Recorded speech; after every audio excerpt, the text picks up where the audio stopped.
she's with me, we're like superstars. Windows roll down, radio on. I think we could go far. We don't need money, we can skip that part. All I want is her to be with me. She's got a ticket to my heart.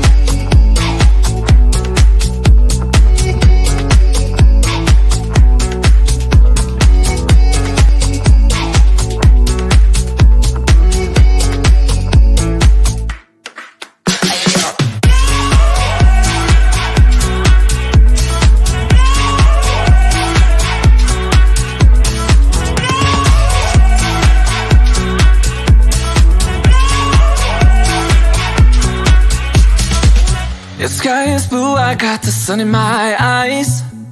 It can't get better than when she makes that smile. Yeah, she's got that style that makes you think she's made out of gold. She's turning up the volume on the radio. Yeah. I'm gonna make it worth your while. I'm gonna make it worth your time. I'm gonna make it worth your while. When she's with me, we're like superstars. Windows roll down, radio on. I think we could go far. We don't need money, we can skip that part. All I want is her to be with me. She's got a ticket to my heart.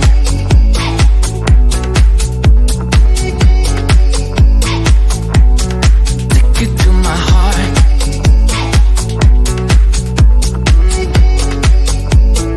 Uno, dos, tres, go.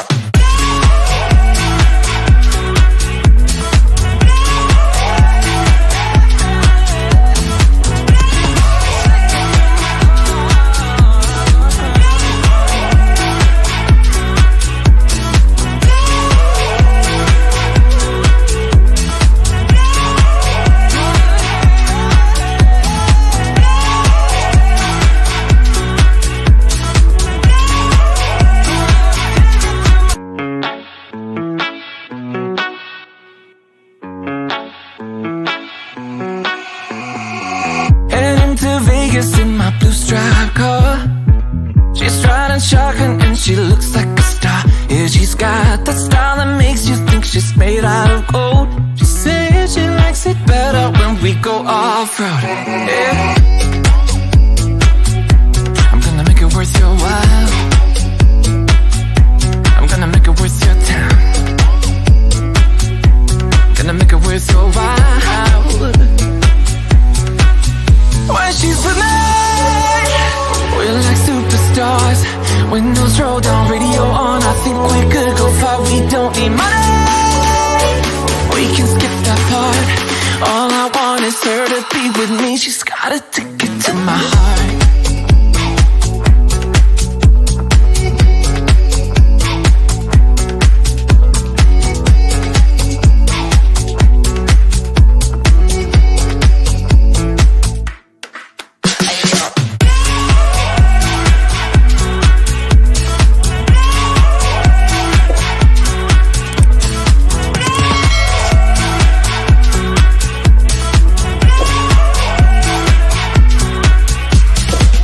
The sky is blue, I got the sun in my eyes. It can't get better than when she makes that smile. Yeah, she's got that style that makes you think she's made out of gold. She's turning up the volume on the radio. Yeah. Hello everyone. Oh God. Remove from screen. Hello everyone. Oh, no one's here, so, but for those that watch the replay, hello, and I'm setting this up because you're going to watch as I grid a canvas up. See this totally blank canvas? Totally blank, and I'm going to start gridding it up. Well, last Monday we had a lot of people here. I hope we have some people here today. Welcome to the replay viewers.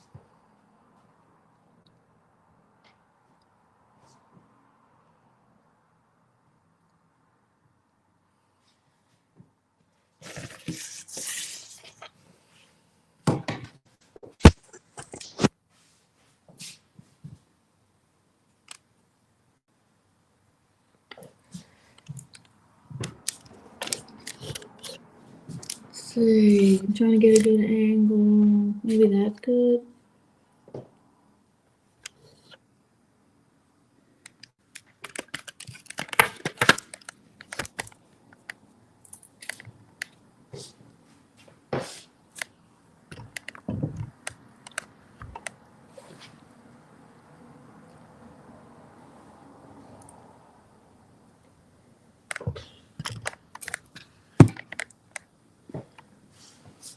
Okay.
Hello, Madonna.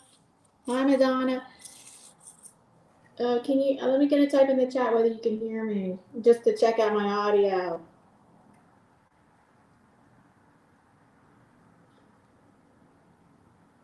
Well, I'll just ask in the chat if you can hear me.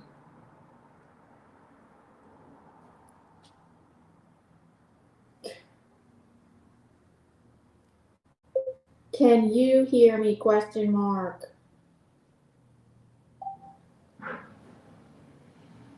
Oh, hi, Edward. And hello, Thread and Glue Designs. Okay, thank you. Thank you for helping me test my audio. Check my audio, I mean. Oh, hi. So thank you so much. I hope you stay for at least 15 minutes. That helps out. That helps with the algorithm if you guys can stay at least 15 minutes. And right now, yeah, I'm starting on a whole new canvas. And where's the chalk? Okay. I'm starting on a whole new canvas and gridding it up. So nice for you guys to stop by.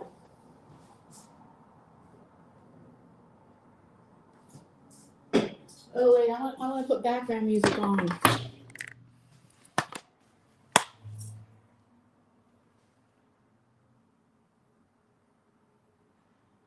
Thread and glue designs. It seems like you're new to my streams.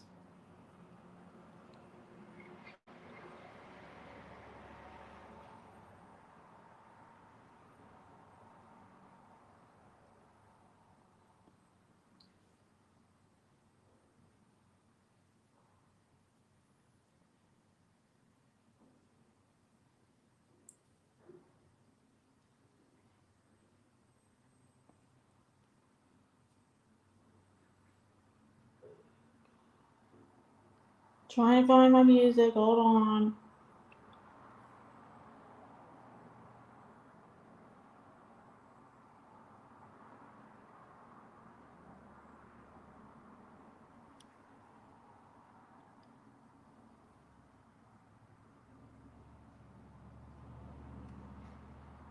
Oh, thank you, Thread and Glue Designs, for coming by. Yes, the first time you've come to one of my live streams. This is my art studio at the Art Center. I got a 9-month artist residency, and I get free art studio space for 9 months, and a solo show in the spring. So it's very exciting. I come here for about 15 to 18 hours a week. But we're allowed to come here as often as we want. We were given keys so we can have access to our art studio space 24/7.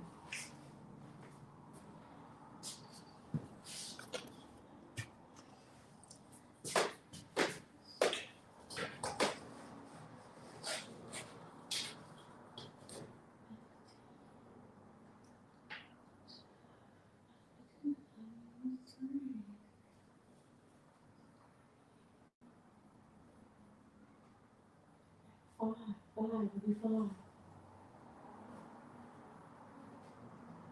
Five. And five,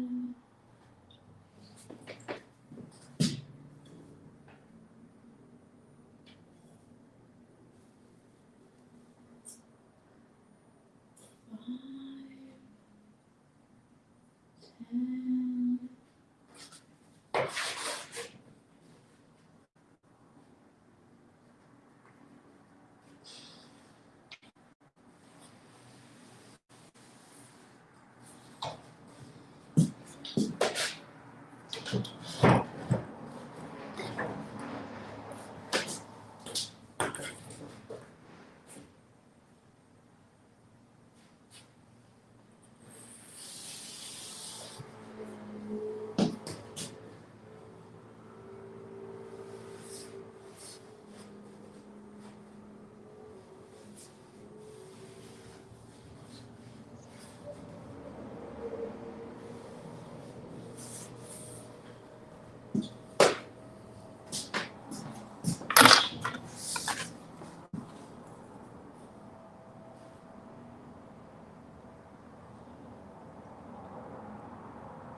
Thank you, Thread and Glue.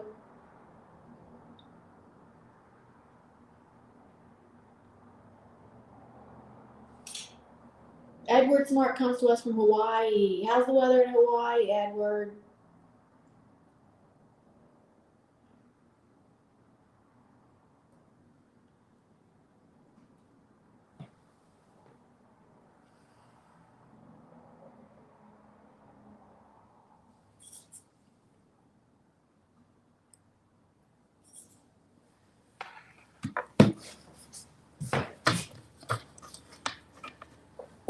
How's everybody's weather? Tell me in the chat. How's everybody's weather?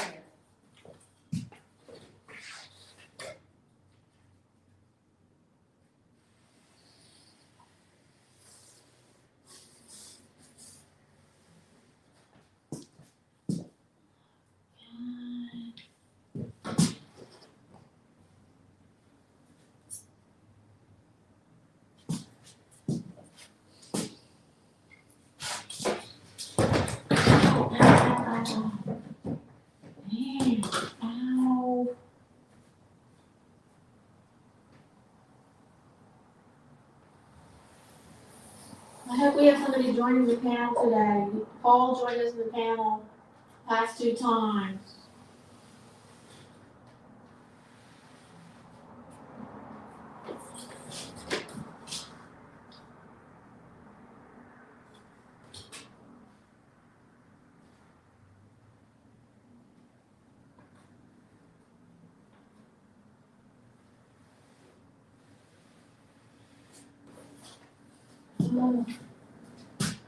Maybe I should use the soft chalk pastel pencils. I don't think I have them here.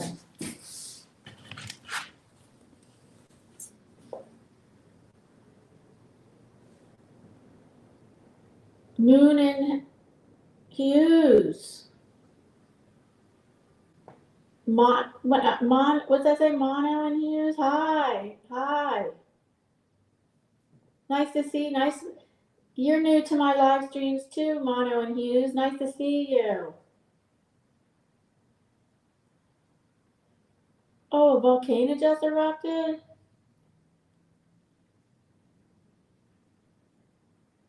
In Hawaii. Edward's here, our friend from Hawaii here. Oh, shout out to Edward Smart. He's one of my loyal channel members, and his oh, do I have that in there? Oh, usually all my channel members, their links are down below in my description box, but this was a pop-up stream and I might not have it.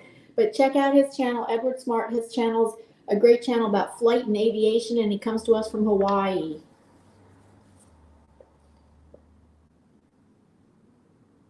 Oh, Mono and Hughes, do I know you from Lala? Mono and Hughes, are you from, did I meet you on Lala's channel?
We really should be using a soft chalk pencil. I should bring them to mom. I don't know that these work that good. It's good.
Hi, Goslina, coming to us from the Netherlands.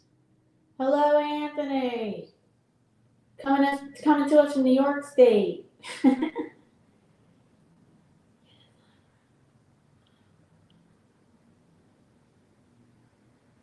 Yeah. Okay. Yes, you're from. Mono and Hughes is from Lala's channel, coming to us from the Philippines. I love how international my live streams are.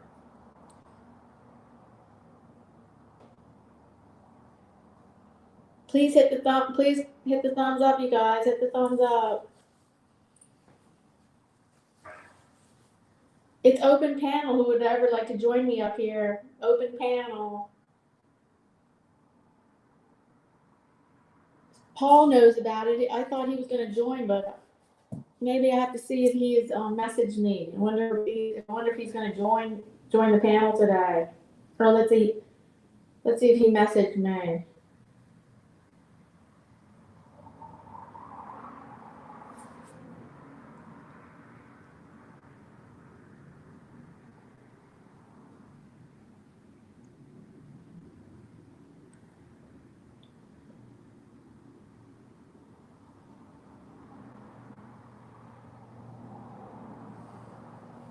No, Paul didn't message me. I don't know. I was hoping Paul was going to join us today, but I don't know. On the panel, I mean.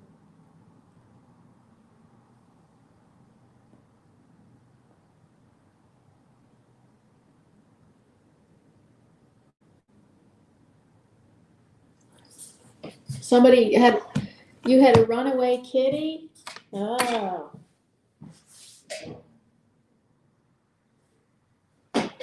I wouldn't like to have a runaway kitty. I would not like my cats to escape outside. They're not outdoor cats, and that would be very scary to me if my cats escaped outside. Okay, this is 40, and this is 20.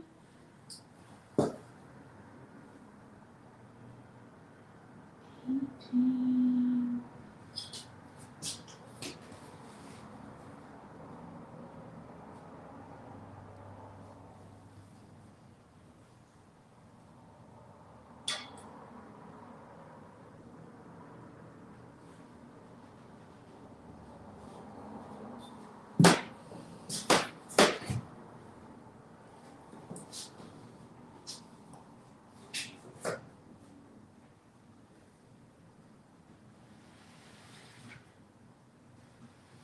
And Madonna, where do you live?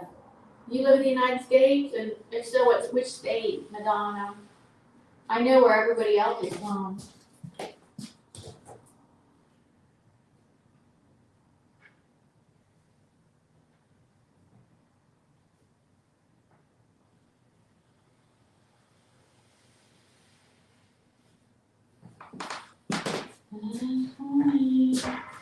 Oh yeah. So 4 and 4. So good. What do I do? 20 divided by 4 is 5.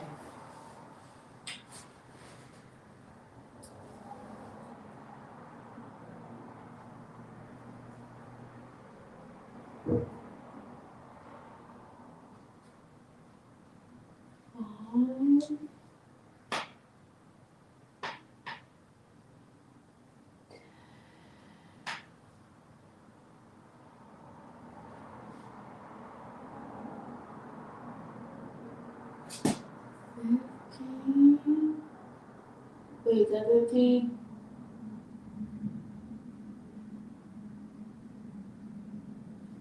15. 5, 10, 15.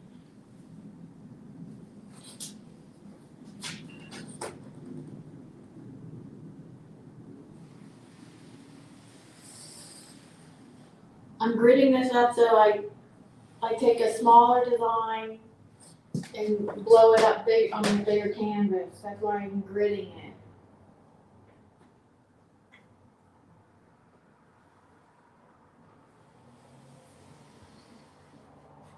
Oh, Anthony, I'm sorry. I'm not going to be able to send you your giveaway. Anthony was a giveaway prize winner. Congratulations, Anthony was a giveaway prize winner, and one of my giveaways, recent giveaways. But there's major road construction outside of our post office. that it's going to make it difficult to get there. So I cannot promise that I'm going to be sending it in December. I think I'm going to wait till after Christmas or early January. It's to send you your giveaway painting. Anthony, just giving you a heads up about that.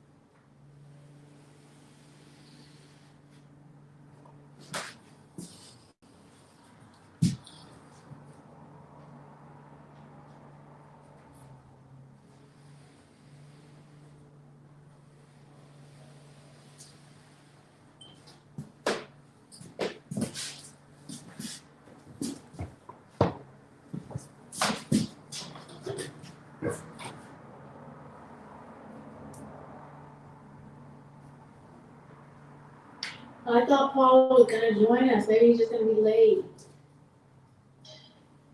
He made it sound like, well, he didn't say he was, but when I sent him the link, I think he gave me a thumbs up. He didn't say that he wouldn't be joining.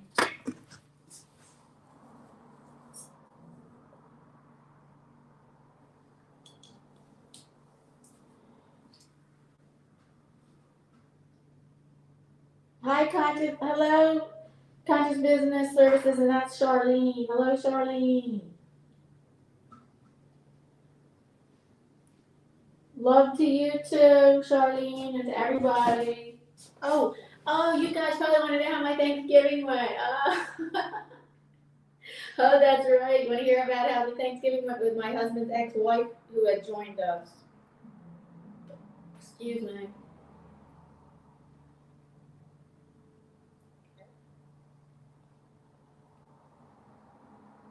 So you want to know how my Thanksgiving went? Okay. So for Thanksgiving, I was telling everybody Thanksgiving. Okay, I spent Thanksgiving with my husband's son, who's 18, and my husband's ex-wife, because his ex-wife is the mother of his son. So it was 4 of us, and everybody was joking with me before Thanksgiving. You guys on my live streams were joking with me saying, "Oh, that's going to be like Jerry Springer's show and all this stuff." And no, me and his ex-wife don't have any hard feelings between us. 11 years ago when I got married, yes, she was livid. She was we would never been able to sit down to have some kind of dinner together like that. But now 11 years have gone by and it's like there's no hard feelings and stuff like that. So how it went was everything was fine except near the end of the meal. We were at a restaurant. At the end of the meal, it was my husband and his ex-wife that started having a little bit of words between them. It started getting a little tense, and they said something back and forth to each other that was a little, what's the word? That they weren't getting along about something. They were a little bit having a disagreement about something from the past. So that's all that happened. Everything that other than that, it went smoothly.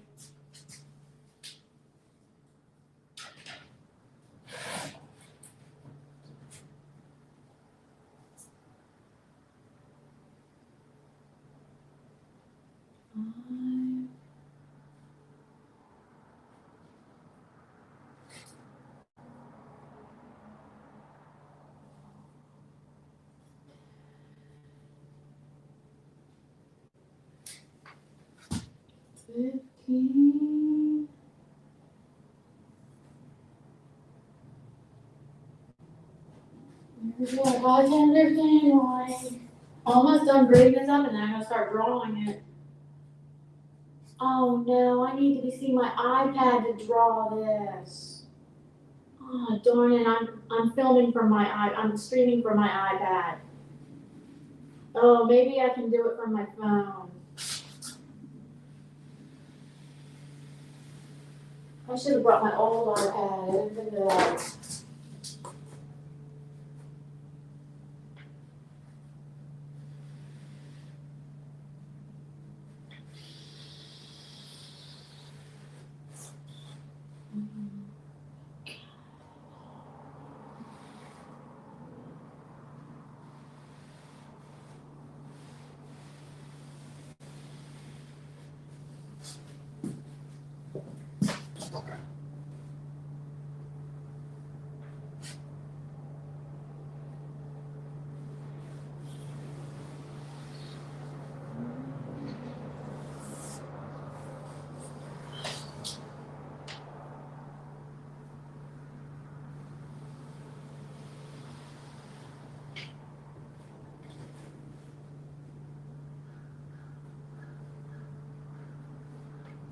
Anybody else working on any artwork today? There, I'm done gluing it. Now I have to draw it on.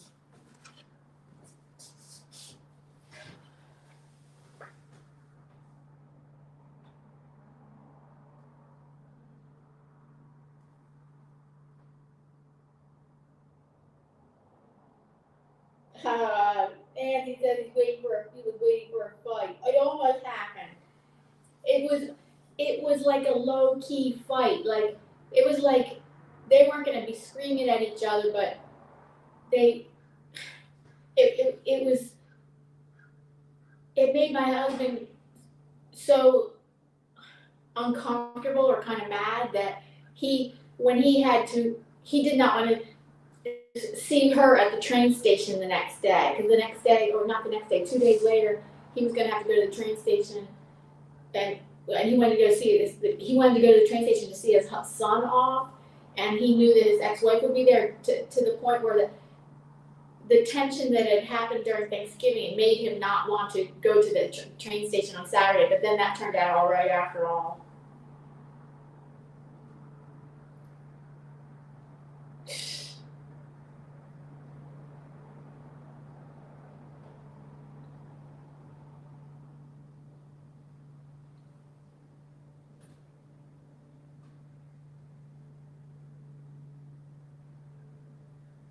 Oh, so you started, Gasolina started a live streaming schedule again? Wednesday and Sunday. She'll be live Wednesday and Sunday. Wow. How many of you have arthritis? I did not even have arthritis before age 58. And now I have arthritis. And then I got arthritis in my left hand, and I'm like, about a year ago it started. It started in early 2021. And I was like, I had just started working with a trainer. Well, not started. I've been working with a trainer for about a month or 6 weeks. And I started getting this pain that wouldn't go away in my right here, where the thumb meets the wrist, and this pain that wouldn't go away. And I'm like, well, this might be tendonitis, because I didn't have no history of arthritis. So I had to get x-rayed so they could determine, was it tendonitis from working out, for having a new trainer, and said, was it tendonitis or was it arthritis? And it's like, nah, it's arthritis. And pain. And now I just start getting a pain, and now a year later, it's like almost 2 years later, now I start getting this pain in my right knee. And I'm like, I could get it checked out, but I mean, my guess is just it's arthritis, but I didn't know. At first I thought maybe I strained it from working out. Like I went running up a hill twice, and I thought, oh, maybe that's what did it. And then it kind of went away a few weeks ago, and now it's come back. And, it's not funny. Arthritis is not. It's not funny.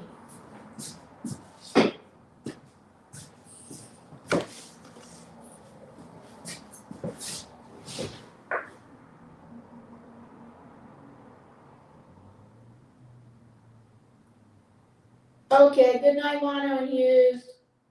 Oh, 2:35 in the Philippines, a.m. Oh, you're welcome, Mono and Hughes. Thank you so much for visiting.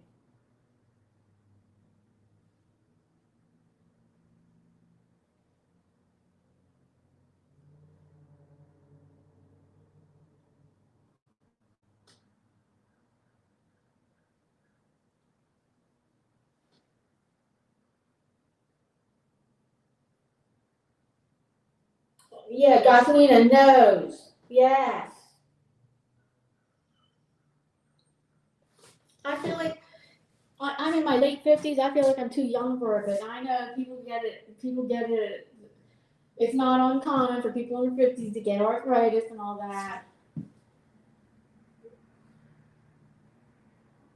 My grandmother kind of had it bad. Not my mother. My mother had it a little. My dad, I don't think he had it at all. It doesn't really run in my family strongly. So,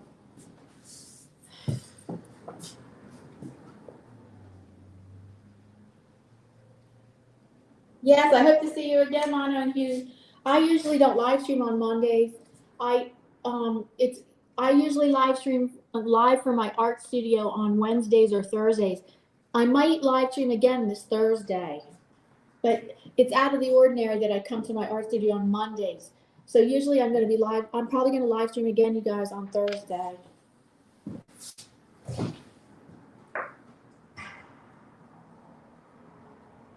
Oh, Gosleen was 26 when she got arthritis.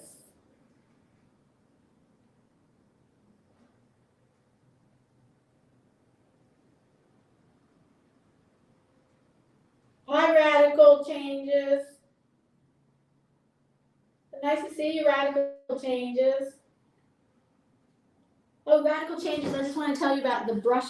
You kept, a couple times you said my poor brush, paintbrush. I think you're talking about when I mix it in the paint. Oh, that's what I'm, like I told you, I'm doing that for the ASMR to get the sound. Normally I don't mix it in my paint like that a lot. I would just dip it in my paint. Normally that's how I use the paintbrush. I would just dip it in the paint, not like, I think that's what you're talking about. You think I'm using the paintbrush the wrong way by doing that, by mixing it in the paint a lot. And that, yeah, that's just for the ASMR. Normally I would just dip my paintbrush in the paint.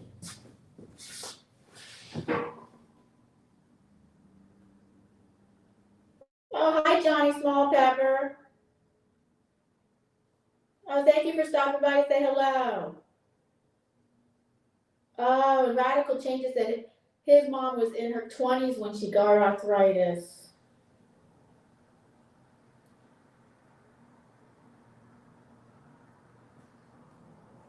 Nice to see Johnny Small Pepper. You're not usually up at this time. Where do you live, Johnny? That it's. What time is it where you are?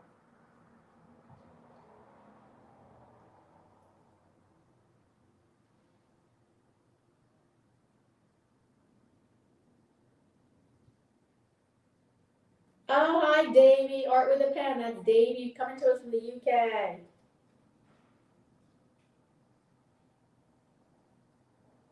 You're a painter yourself? Oh, you paint too? Well, I painted most of my whole life. California, 10:40. I am up all night and sleep during the day. Oh, you're up. Johnny Small Pepper. You're up all night working, or you just stay up because you're a night. You enjoy staying up because you're a night owl, or what is it? Oh, please, if you don't mind me asking, I don't want to pry. Working. Oh, he's working.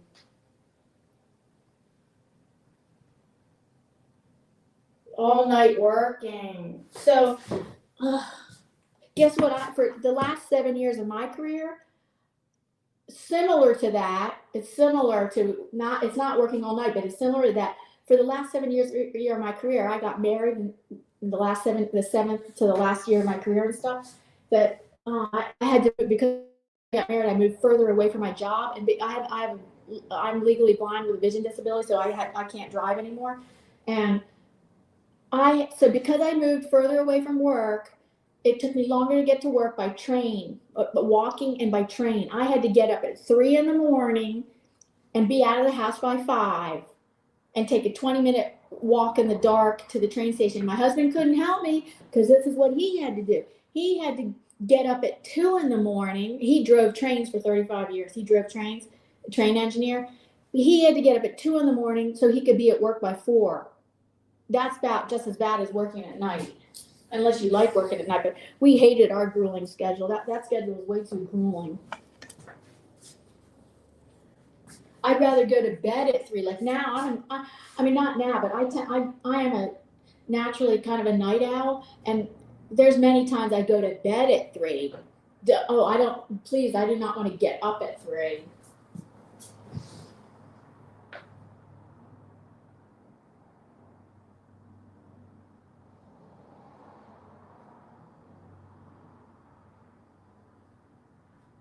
Yeah, that was a long day, all right. Grueling schedule for the last 7 years of my career. I'm so glad I got to retire early.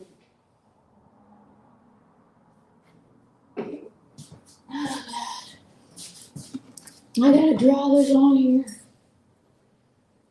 So, radical changes. I didn't know you paint too, because you never share that, of course, on your videos.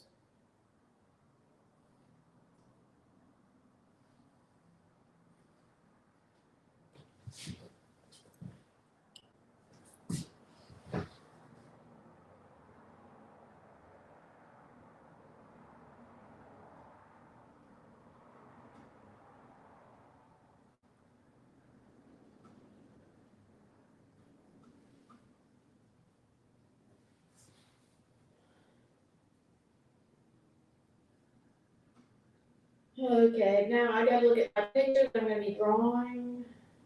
Wait, message from somebody that she sent. Okay, she might visit, but hey, whatever happened to Paul? Cool.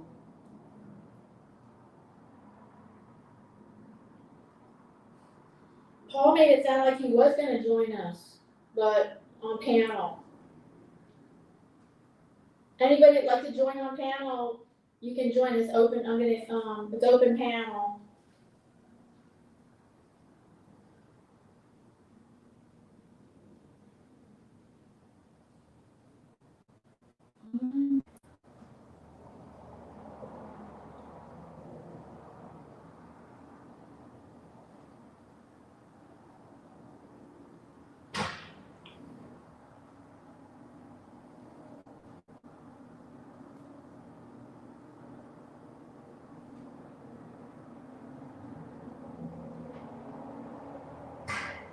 Whoops.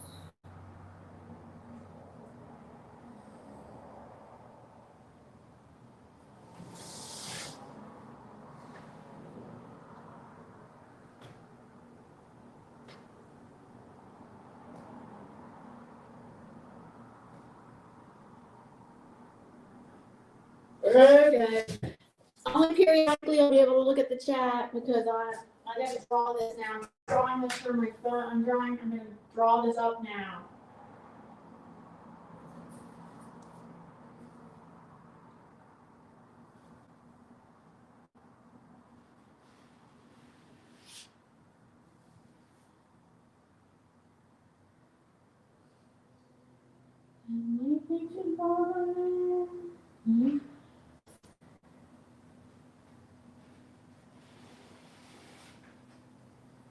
Should only that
Okay. One. Wait a minute. 1, 2, 3, 4. 1, 2, 3, 4.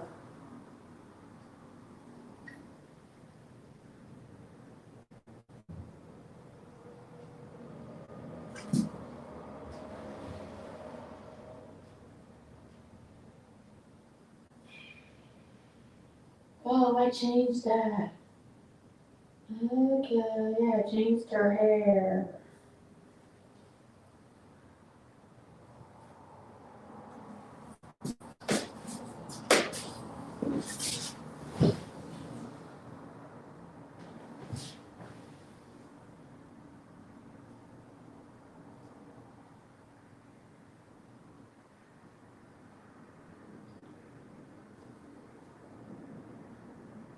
Oh, thank you. Thank you, Johnny, for sharing me out.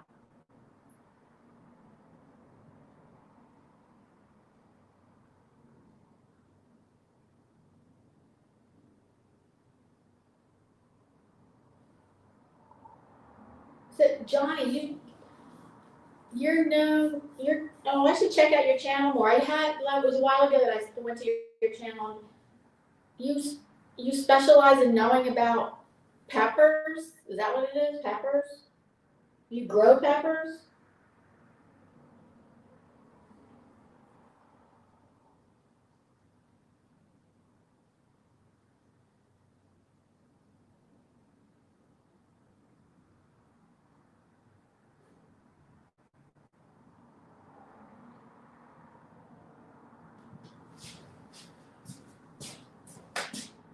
One, two, three over, three up,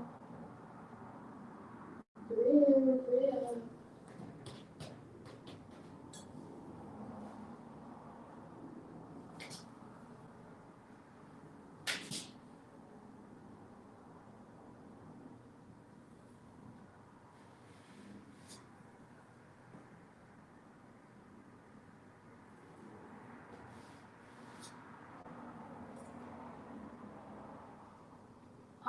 In case you want to know what I'm doing, well, I'm doing a series on female archetypes, divine female archetypes. There are different kinds of female archetypes. I'm doing a series of some of the divine female archetypes, and one of them is the war. I've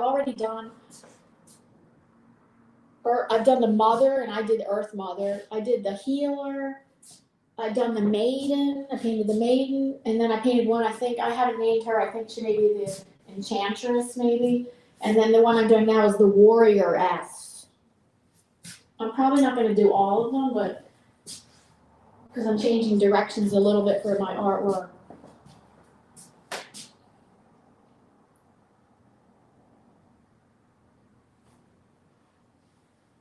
One, two, three, over.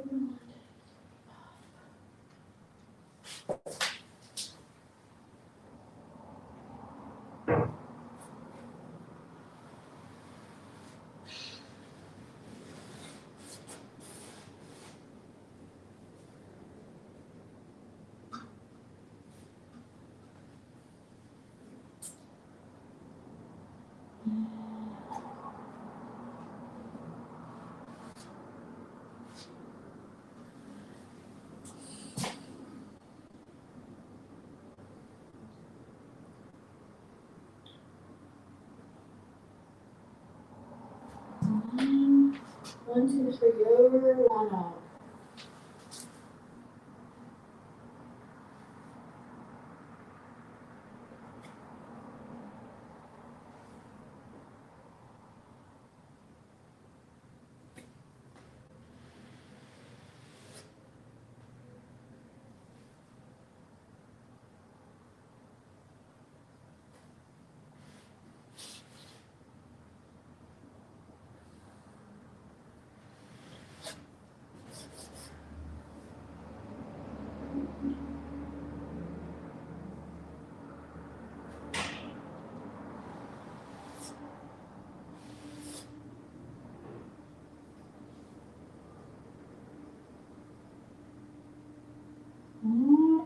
Oh, one, two, 4 over, 2 up.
Why not finish now? Oh, I'm not almost done. There's like 12 or 13 of these divine female archetypes, 12 or 13 of them. And I have done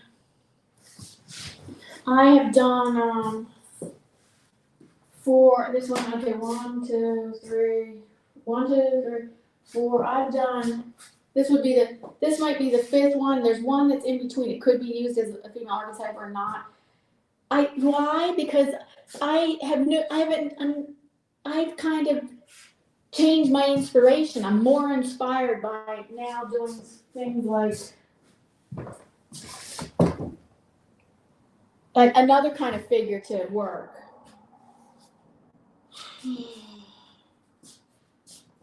Another kind of figurative work so it's a journey. It's nothing definite of what I'm doing right now. I'm kind of letting it be a journey of following what I want to do, like my inspiration, following my heart, and following what I'm inspired by. So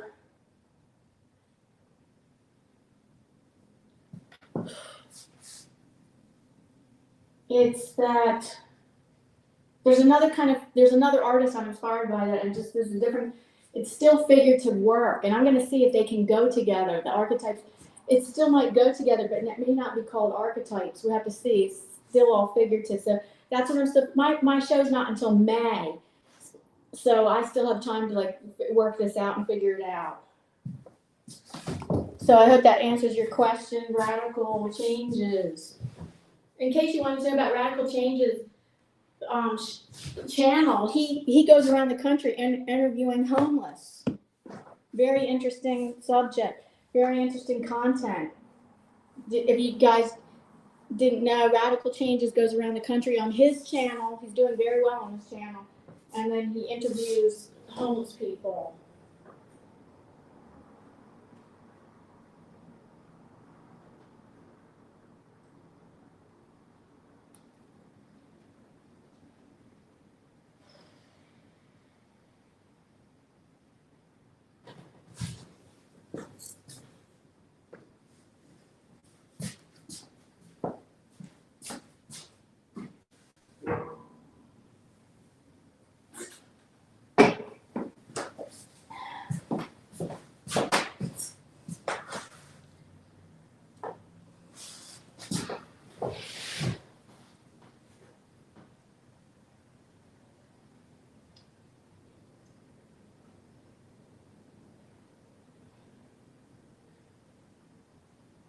That's great. Radical Changes.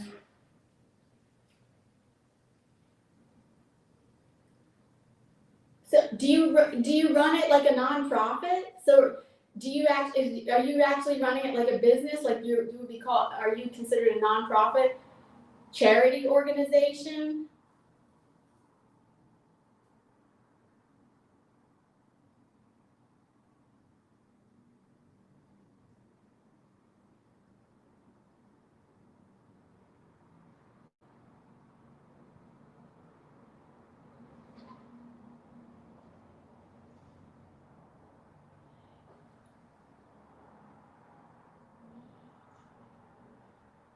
Oh, and your name is Isis. Oh, okay, Isis. Alico employee. Oh, so you work for a nonprofit. Okay, your name's Isis? Oh, interesting. Do they ever come to the Philadelphia area? Or do they have a branch? Does a branch of their company in the Philadelphia area?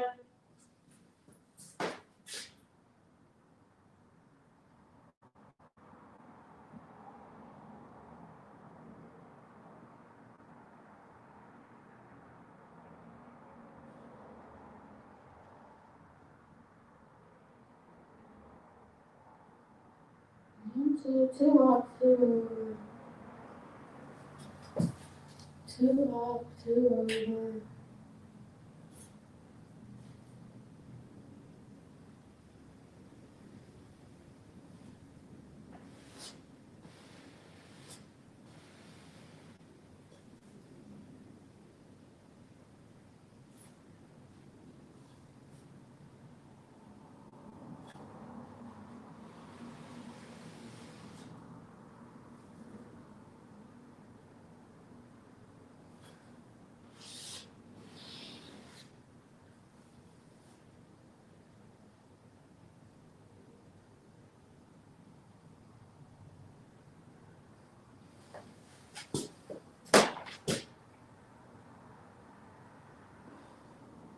One, two, three.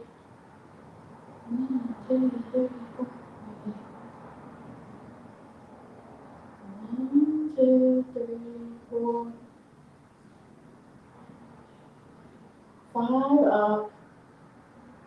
3 over. 1, 2, 3, 4, 5. 3 over.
Was area was North Jersey. Oh. Oh, hi, Lisa. Oh, he's in the green room. I just looked. Hold on.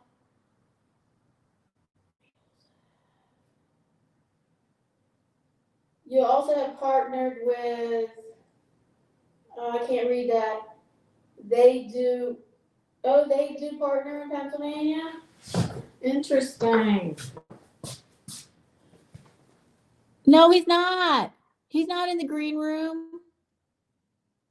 He's not there. I hope he's not using the link from last time. Okay, he needs to scroll down all the way to the end in his instant messenger. I think he must be using the link from last time. I don't think he's using the current link. Please check okay, it's not that he's not using the right link. Now he's here. Okay.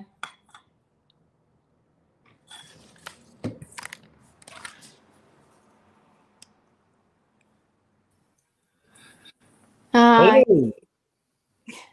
Hi, everybody.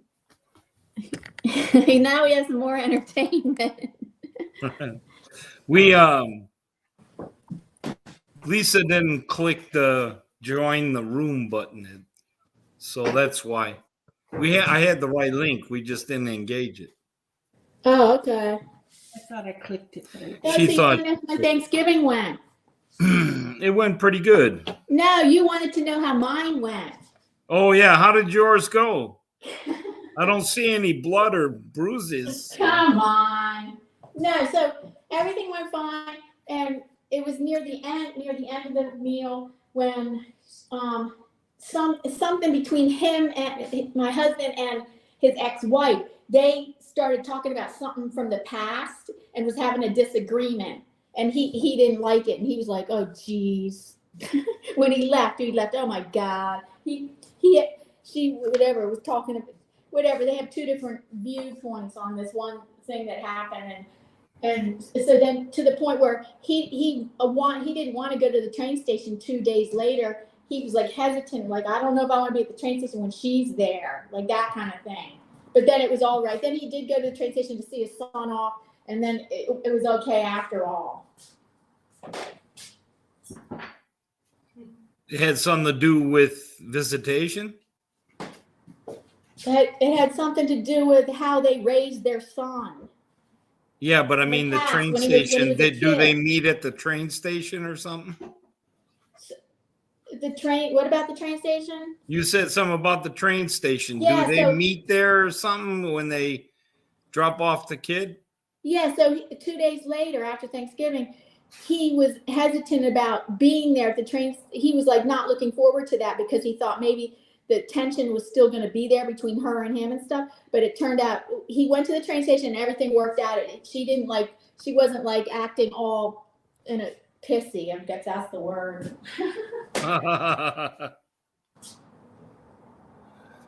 Yeah, those handoffs can be a lot of fun. And no, not that. He didn't stay with us. He was staying at her house. His son was staying at her house. It's just that he was going to go to the train. Yeah, he was going to just go to the train station and see his son off, and she was going to be there too. They're both going to see him off at the train station. Oh, in fact, I'm sorry, she went all the way. Oh, wait a minute. So he was going. The son was going on a trip or something, and both parents. Yeah, going back to Boston where he goes to college. Okay.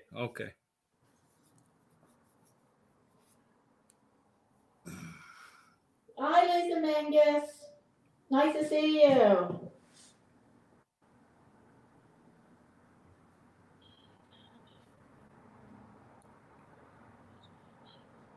No contact. Yaswina, hello. Hello, everyone in chat. Radical Changes, somebody new, huh? Yeah, Radical Change. I've known him for a long time. He's just never come to one of my live streams. He actually works for a nonprofit organization that and his whole channel is about interviewing the homeless around the country. Okay. And his nonprofit that he works for help the homeless, and so his channel happens to be about interviewing the homeless. It's very interesting. His channel does pretty well too. Huh. He gets a lot of views and subscribers. We got Lisa in there. Yeah, hi Lisa again. Lisa Mangus, and hi Kylie. Who did I see earlier? Davy, Art with a Pen. Hope things are well in England. And Kylie comes to us from Scotland. And Davy from England. And Madonna is here. Oh yeah, I don't know where Madonna's from. I asked her, but I don't know if I didn't catch it. Madonna's from near St. Louis, Missouri. Oh, okay, that's right. If I remember correctly. And the reason why I know that is because we fought over a painting that Yaswina painted. And Madonna beat me out.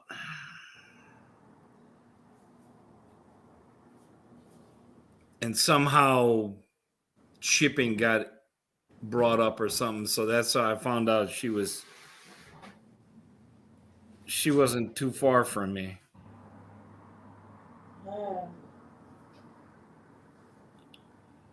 Yeah, today I'm working on a canvas. It's in my art journal. I'm starting a new canvas of the Warrioress. I decided I'll do that archetype as well. Okay.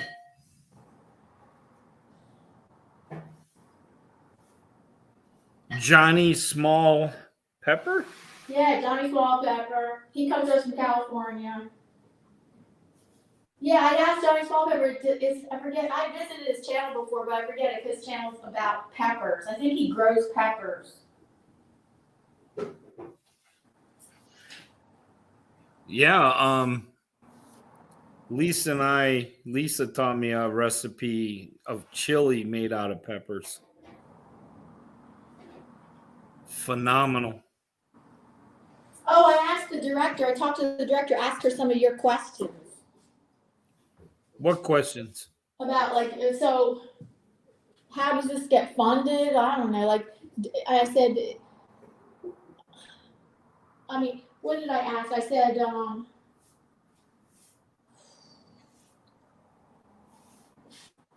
it's a nonprofit, or this is a nonprofit organization. The way they make their money is through fundraising.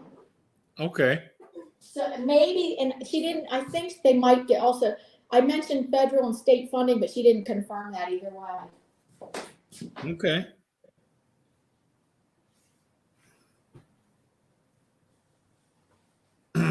Our Thanksgiving was uneventful. Oh, okay. No family blowouts? No.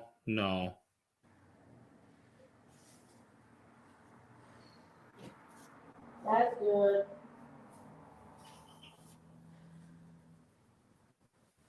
We picked up Lisa's mom from the nursing home and then went over to her aunt's house.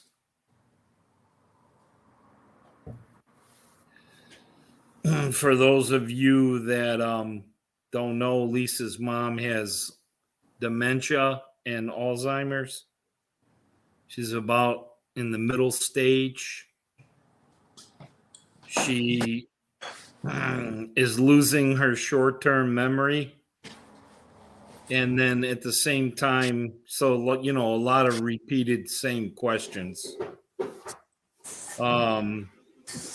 And she seems to be going in reverse with her memory. So she's going backwards in time. Yes, I understand those patients remember long-term memories better than the short-term. Yeah, and then those dissipate eventually, and then if they live long enough, they'll just not remember anybody. Mm-hmm. It's a terrible disease. It's horrible. Yeah, that's terrible. So if all of you can put us in your thoughts and prayers for Lisa's mom and for Lisa and her family, especially Lisa, she's struggling with it.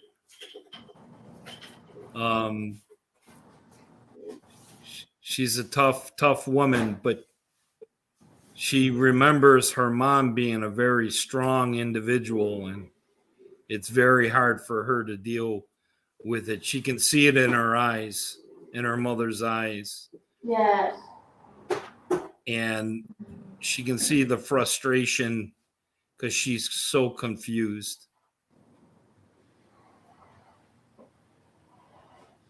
And growing up, she always, knew of her,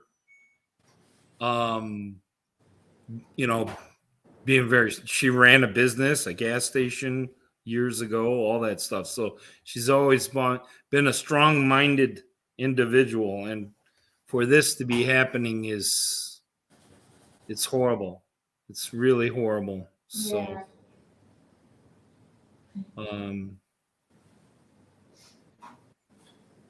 she ended up, her and her brother ended up taking a class. They offer classes, free classes. And it was like a 6-week course, I think. That's how complicated and in-depth this disease is and how you're supposed to handle it. There's a support group, obviously, but then there's also education on the progressions and how to act around them to avoid conflict. Oh, okay. You want to keep them calm. Oh. So that means a lot of lying. Oh.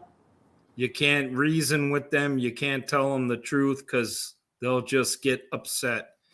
Oh, And okay. you got to remember that even if she didn't get upset, she's not going to remember it. Yeah. It's horrible. Mm-hmm. Yeah. But she's doing good. I mean, this place is amazing. Her brother found it through Medicare and Medicaid. These places are expensive. I mean, the private ones are nuts, but this one is, Medicare funded and Medicaid funded, and that's $7,000 a month. Uh-huh. But a lot of these government run facilities are not that good, compared to the private ones. Oh, and here's how it works, because I had to deal with, my parents didn't have Alzheimer's, but they had to be in a nursing home for the past several years of their life. And then if you have money, they want all your money and exhaust all your funds before they're going to start kicking in Medicare. Yeah, that's what they did. Basically, all her Social Security check is going there, and then the government picks up the rest. Right. Yeah.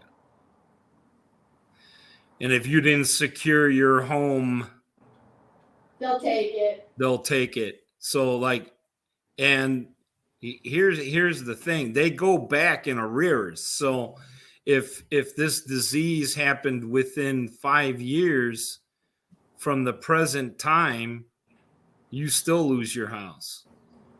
But if you kind of anticipate that you're going to have Alzheimer's, you need to give the house away to a relative or something. Right.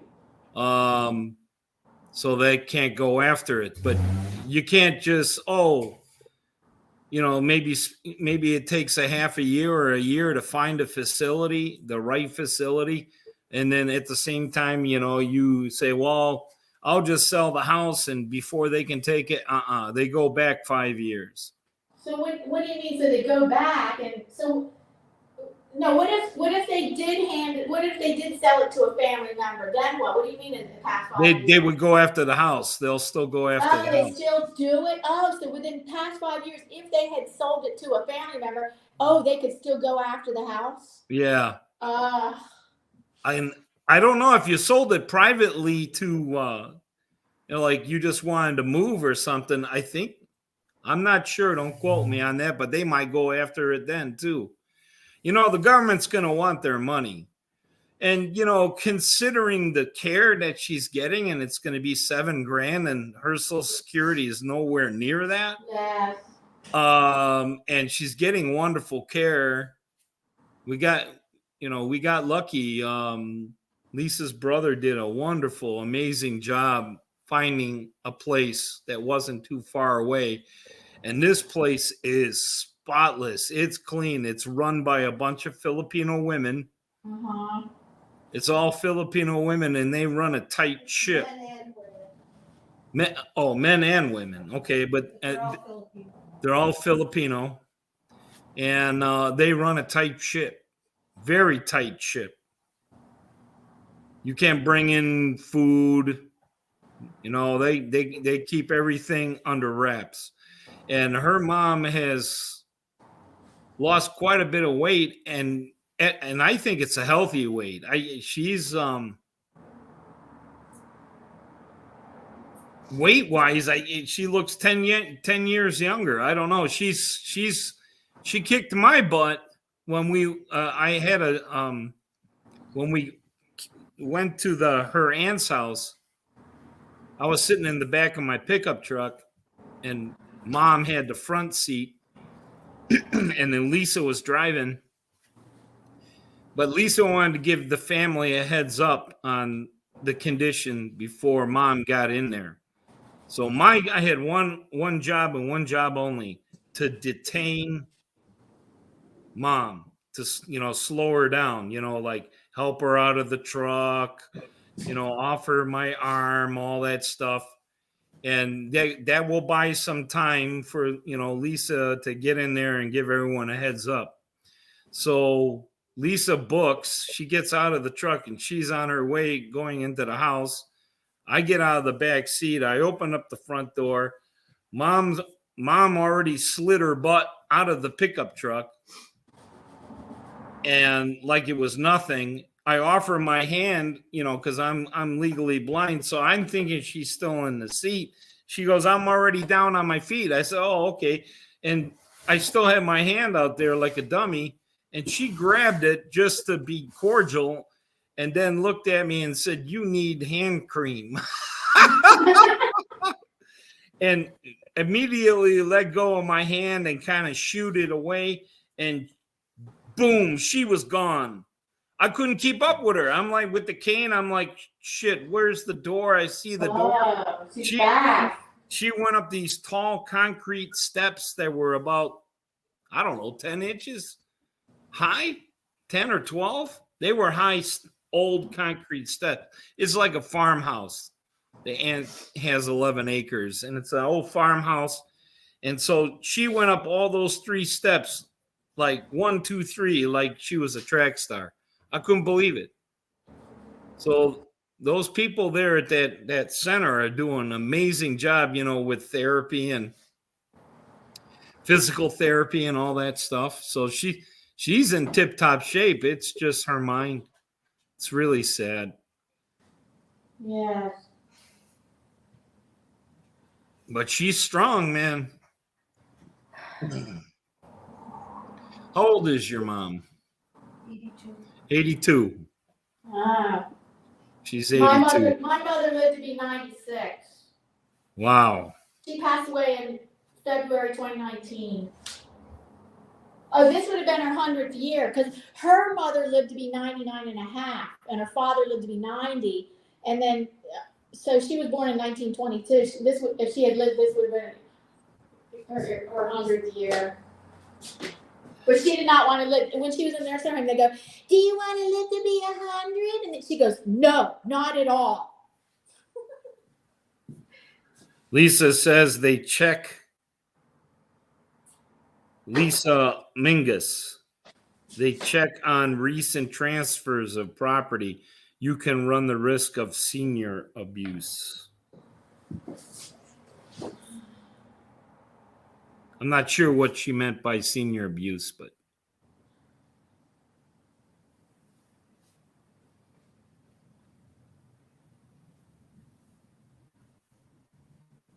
Hi, Red. Red coming to us from California. No, Red is coming to us from Denver, Colorado. Oh yeah, Red. I remember Red from last time. Oh, shout out to Redheaded Riding Hood. She's a recently new channel member.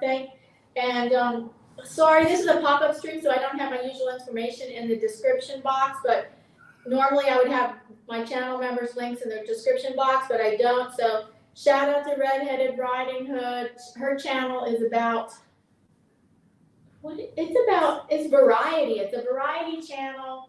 Oh, and she's done a lot of RVing. She's traveled for a while, living in an RV. And so, Red, isn't your channel? I mean, your channel is mostly, it's kind of variety. It's a little bit faith-based, Oh, she does a lot with cooking. So, okay, it's variety. So, shout out to Redheaded Riding Hood. All right. What kind of stuff does she cook? Oh gosh, she shares what she cooks all the time on Instagram and on her shorts on YouTube. She cooks a variety of stuff. I know, just tell us in the chat stuff that you Your favorite things to cook or something, Red?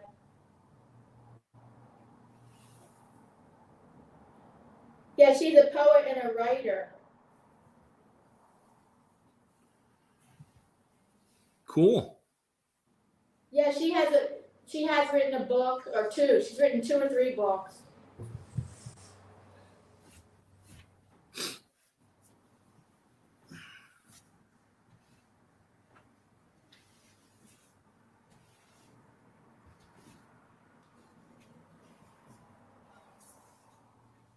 Did you get anything from Black Friday? Yeah, I did buy one thing. It's not an object. It's a workshop, and it had Black Friday prices. But the sale price wasn't just for Black Friday. The sale price goes on till Tuesday night. But I did buy it on. I bought it on Thanksgiving, I think. Yeah, I either bought it Thursday or Friday, but it was associated with some kind of. Other than that, no, I don't. I'm not. Nothing really stood out to me as far as deals go. Can't afford it anyways.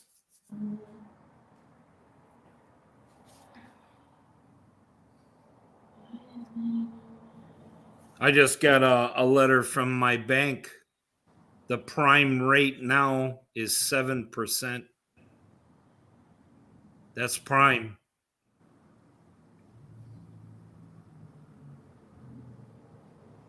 Put it in perspective, just a year ago it was 4.5.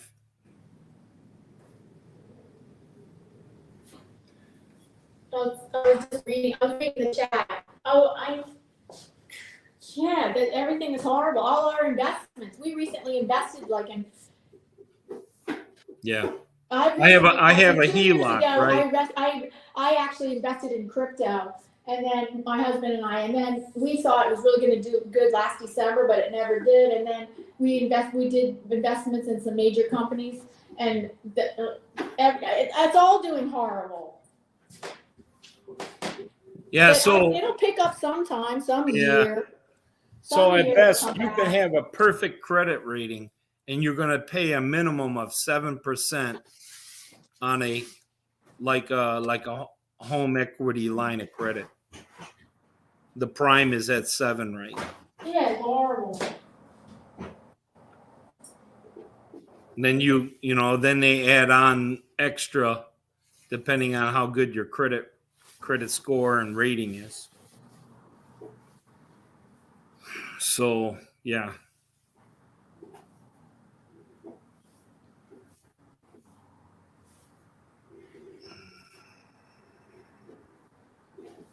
Basically, for the last 10 years, I think it was 4.5% for prime.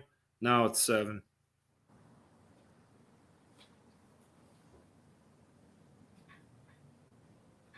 Nicor gas for my state last year was like 65 cents a therm,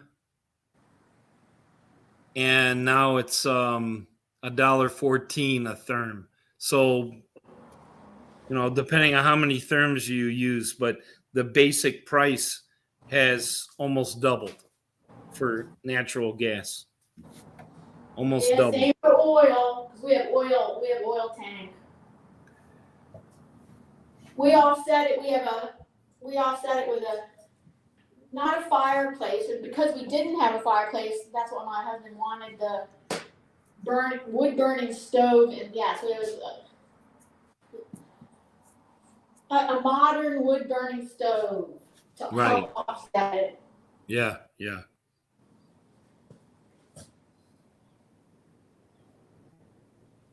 So, you got to do what you got to do, try to turn down the thermostat, save a little here, save a little there.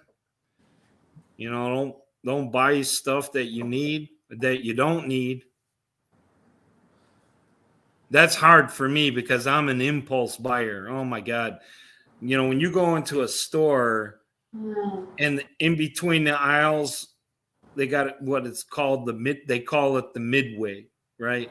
Yeah. And there's like little bins in the middle of the aisles, Oh, right. Yes.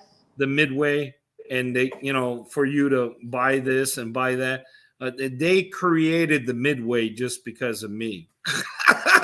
They're like, yeah, we need a lot of, I don't go to stores that much. I just do my shopping on Amazon, but still get tempted by stuff on Amazon that I want to get. Mostly art, basically just art supply stuff related recently. Like, today, just for my trees, because December is a month that I allow myself to, I shop throughout the year, but I especially allow myself to go on do Amazon shopping sprees in December because it's Christmas and my birthday, and I buy my own stuff.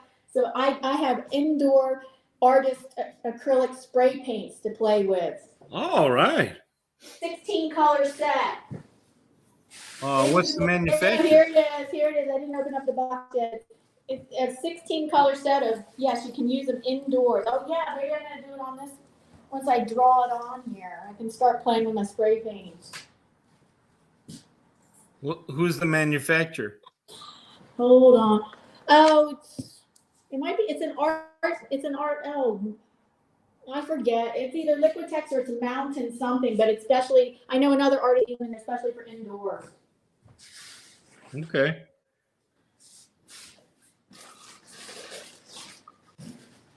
Oh, everyone, you be glad to know that Lisa's working on my knife. Ah, that's nice. Yeah, she's attempting it. She's using paint markers.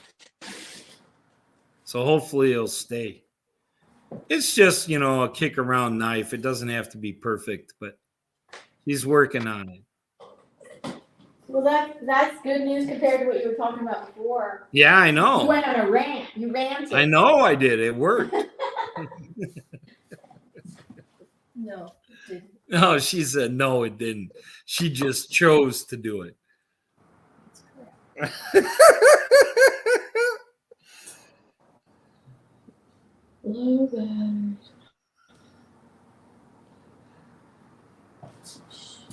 Good. I had to plug my phone in, and I have to see if I can still reach my camera. Like, where's my chalk? Oh, jeez, you can't. Where is it? Kylie Koo is trying to keep the heating down on her studio. Her studio. Yeah, because the energy costs are too high. That's her home. Her art space is in her home. Unless yeah, it's but separate, the studio part, wherever her studio is. Oh yeah, the art space part of her home. That's a good spot right there, because you can probably get away with cooler temperatures there. You're not in there all day, probably, unless you're a real serious artist. But I would think you'd get burned out, But yeah. No, right now she has family situation. A family situation that's going on for months that she's dealing with. So she's not in there all day long. She tries to use the crock pot and the air fryer instead of the oven. That's a good idea. That's a good idea. Those Instapots, I have a Ninja Foodie, and you can bake in that thing. And it's awesome in the summertime because then you don't heat up the house, right? You can actually, bake something in there, a cake, lasagna, whatever.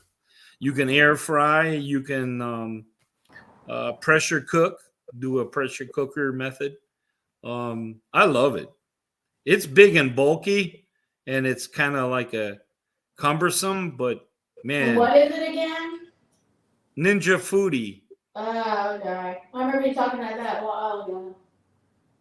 Yeah, I got one about a year ago. Or how long has it been? A year and a half? No, maybe a year and a half. Yeah. Well worth the investment. You can do a lot with it. And I would imagine the energy from that isn't probably too bad.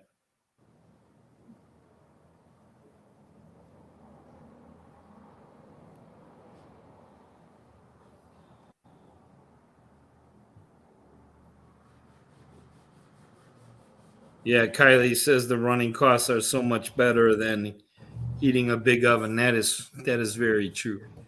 But sometimes you need to use the oven. But just being aware, you know.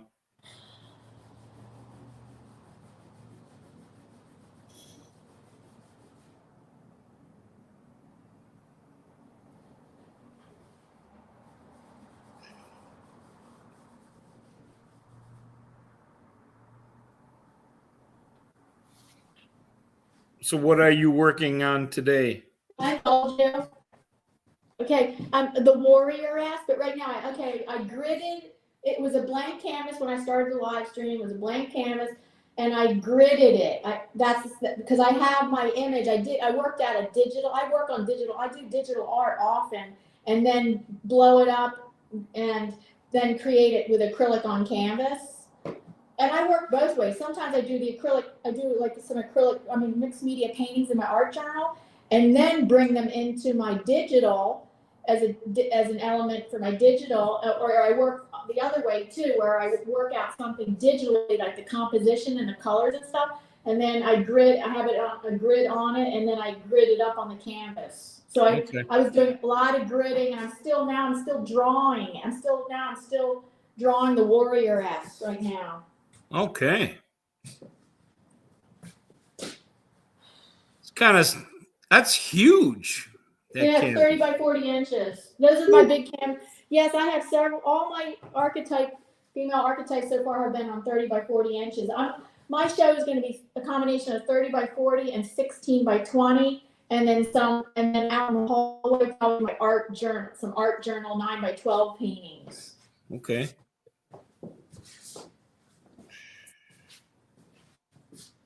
Yeah, I don't want to do all my paintings 30 by 40. And I asked her today where I'm showing because I want to know the space I'm dealing with. And it's tentative, but she says traditionally, this is where the two of them, it's a huge gallery, and one half of the gallery is one artist resident, and the other half is the other one. And then there's a third little gallery unto itself. And it depends. People have used that different ways. Like sometimes it was a video artist that was doing video projection. She used the whole room for that. Somebody else, a printmaker, did a huge wall size, like 25-foot wide painting or print, and needed that, and that was the reason why they got that small little space. So it's up in the air how that smaller gallery. Maybe if I do a lot of paintings, maybe I'll be in that gallery. I don't know. It's tentative. Thank you, Red. Red posted my link to my channel and subbed me. Thank you. Thank you, Red.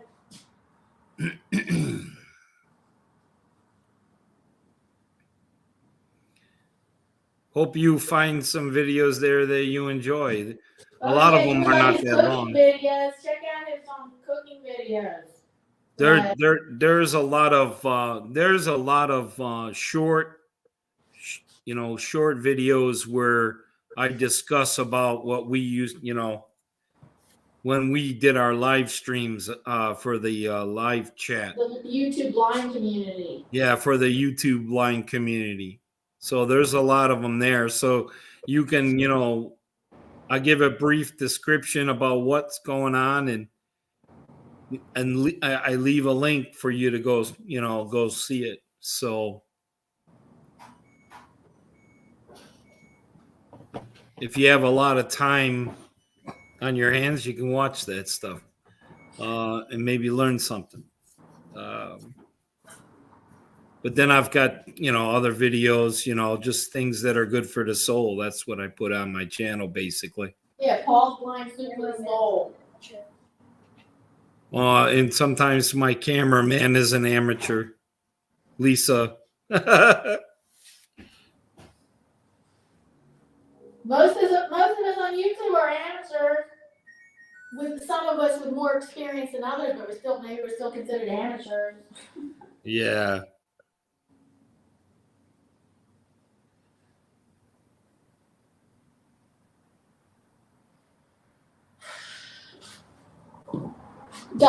In the chat, can you guys hear the background music?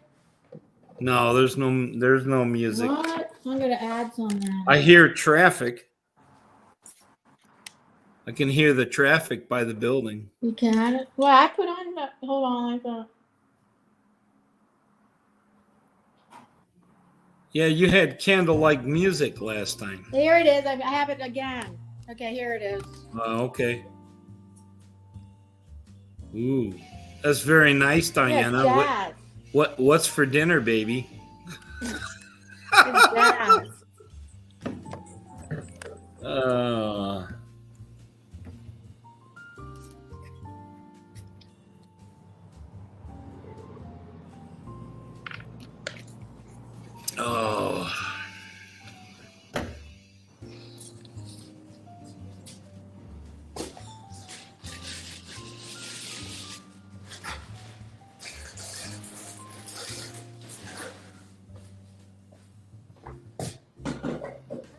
Any sports fans in the chat? Sorry, not me. Yeah, you know that. That's why you said the chat. Yeah, any sports fans in the chat? So Paul can talk to you about it.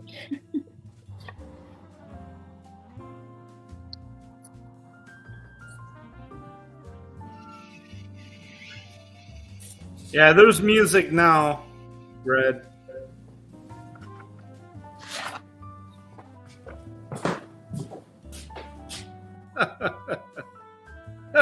Kylie says that Rudolph is moving along in time. Oh, yeah.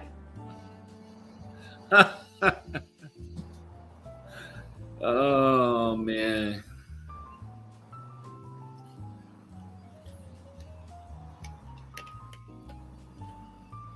A lot of people are following the World Cup, I guess. Ah, right. And was it, so how long has the U.S. been involved in it? U.S. I didn't see any of the games, but from what I hear, U.S. had a game against England, and it was a 0-0 game. They didn't. No one scored. Oh. So what? Then what? Oh, that's tie 0. Then it just ends up being. Yeah, tie so it's like a tie. It's not as bad as a loss, but it's still not as good as a win. But so basically, USA has to play Iran Tuesday.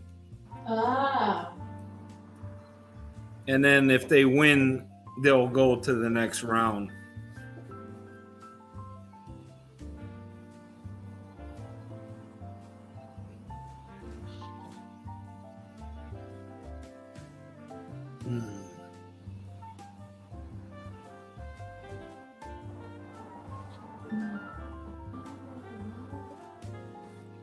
My Chicago Bears are doing horrible. But it's understandable because they're in a rebuilding year, new coach, new players. Oh. So a lot of injuries.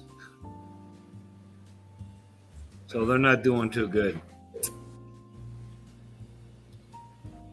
But that's kind of like the consolation prize is when you play that bad next year in the draft, when they draft players from colleges, you're higher up in the draft. So you get the cream of the crop to improve your team. That's how it works in the NFL. Mm-hmm. So we got a lot of draft picks coming up.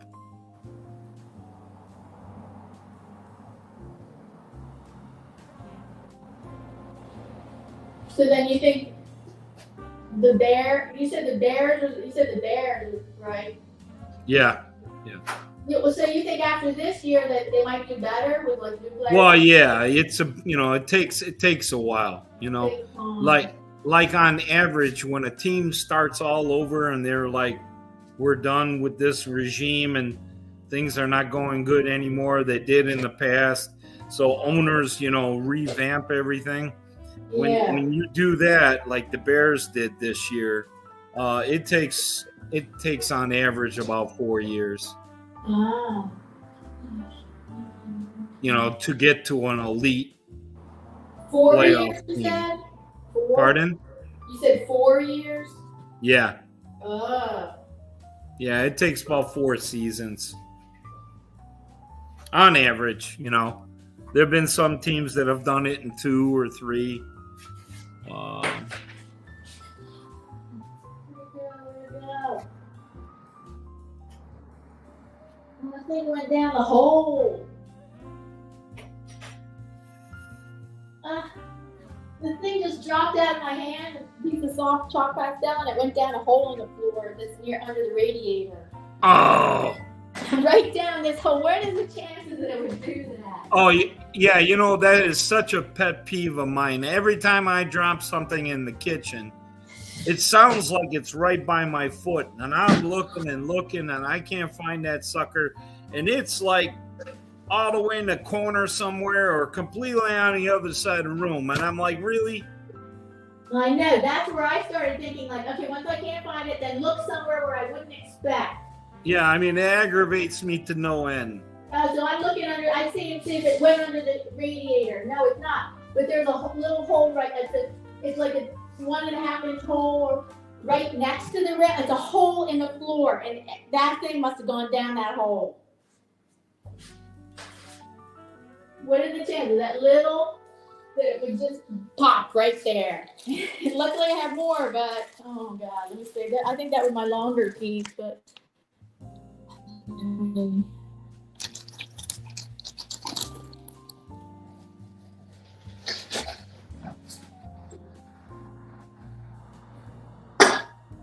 Red had children that played soccer, you know, years ago, and she was into it a lot, but not so much now that the kids are older.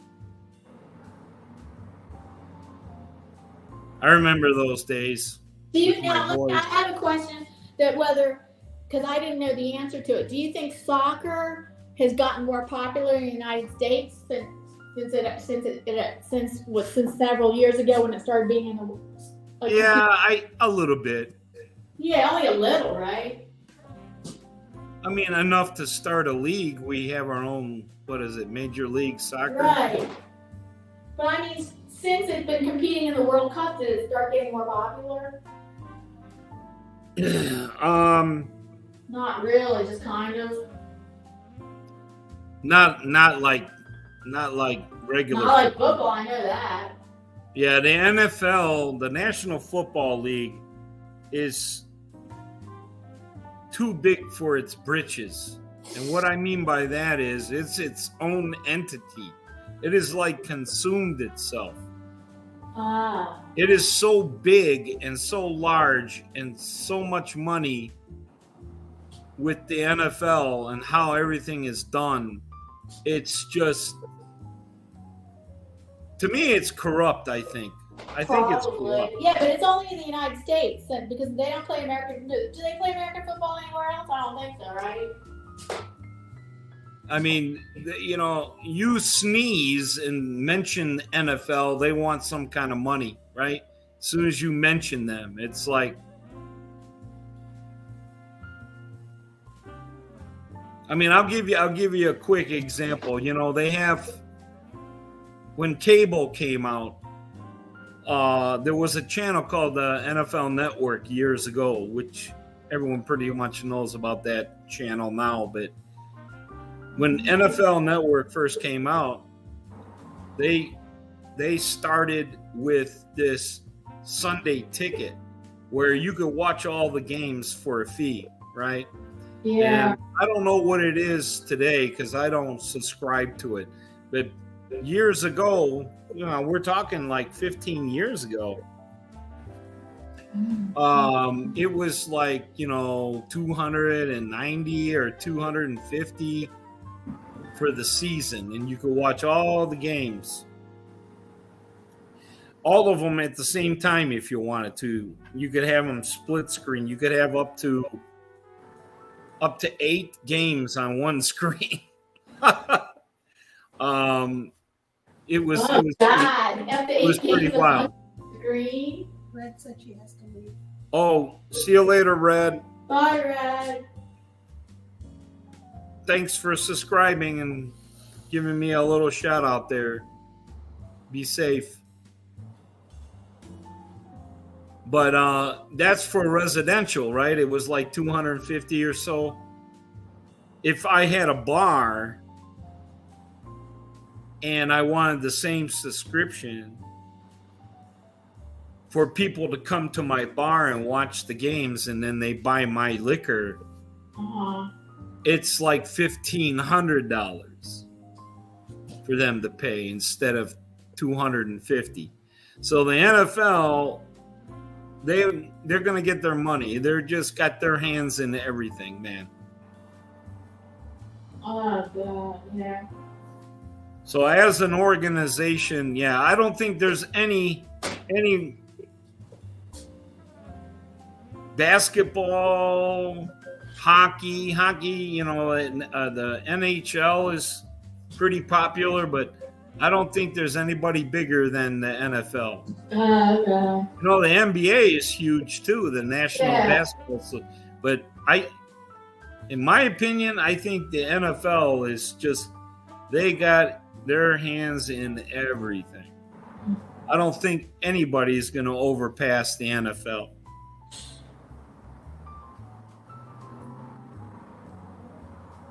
And it's sad because it's like a monopoly almost. Well, yeah, but what? So who would ever compete with them anyway? What do you mean? Like they should have other ball leagues? Well, yeah, but I mean, tried, but they failed. They try. Like we had the USFL, United States Football League. That was back in the 80s.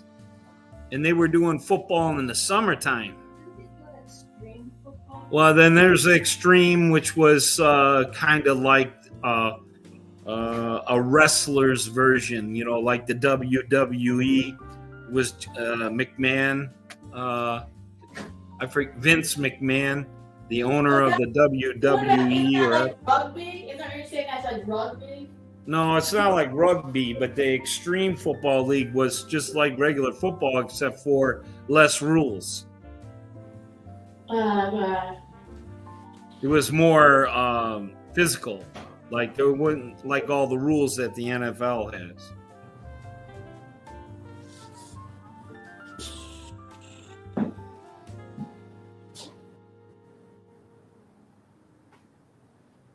And now the NFL's, we're playing some of the games over in Europe. There's some NFL games being played. They used to be exhibition games, and now they're real games. What do you mean? So they have football leagues in Europe? No, it's just the NFL. Like for example, Philadelphia Eagles, where you're from in Philly. I don't know if they played in England this year or not, but they have in the past.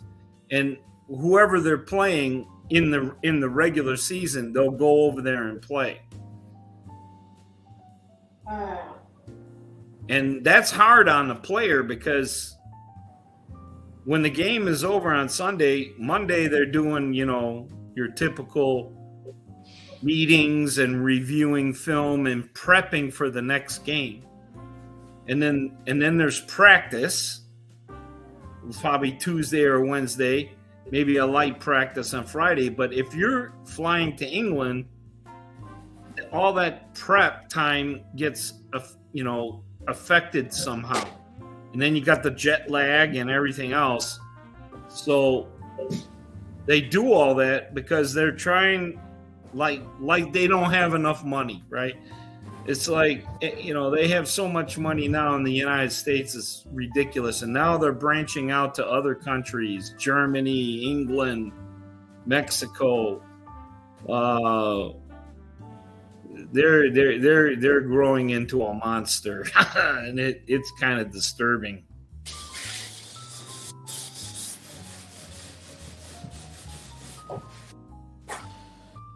What happened to Red? Somebody said, let's see.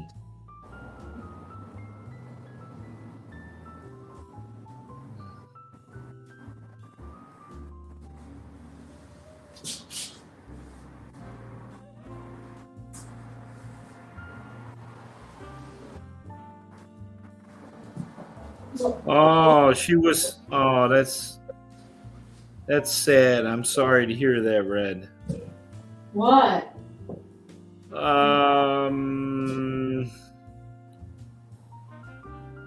Okay, I'll just read it. You want me to just read my chat? Yeah, Red. Well, I can read it. Oh, okay. I'm needing to go to another live. I'm upset and so sad. One of the channels I'm a member of, the wonderful woman passed, and she was only in her 40s. Oh, that's very sad.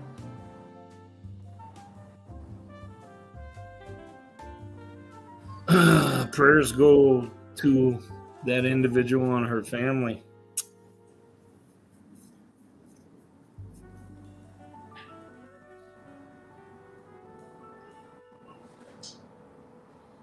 Life's very precious. You're here one day and gone the next. Mm-hmm.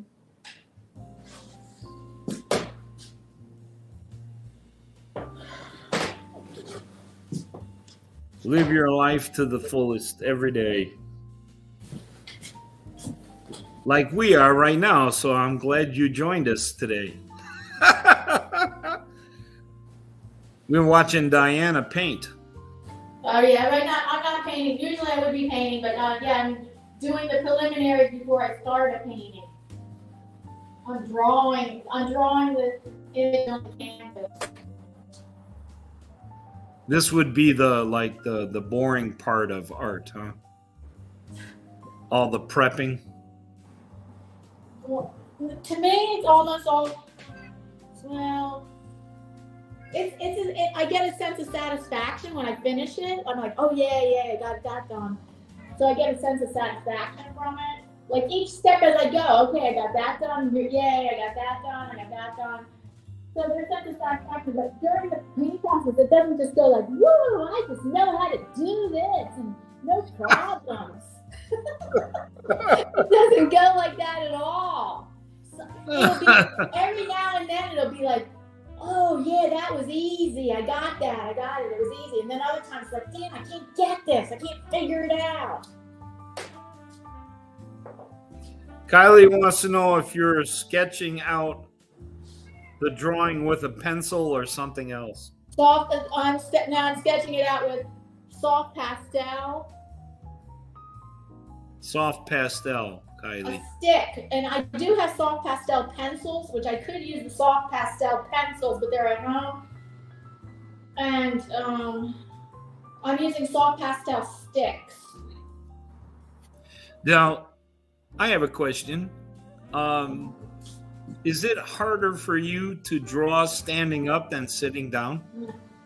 Oh wait, hold on. And then to answer Kylie's question more, but then I'm going to go over this with a water soluble. I'm going to go over the image with a water soluble. I'm going to try water soluble combo marker. I'm going to see how that works. Because I don't like to just start painting on this and I lose my image if I keep it in a soft shop pastel. So last time I traced over my image with permanent marker, and then that's kind of like a problem you have to try to get rid of. You have to keep trying to get rid of and hiding it, like it won't go away on its own.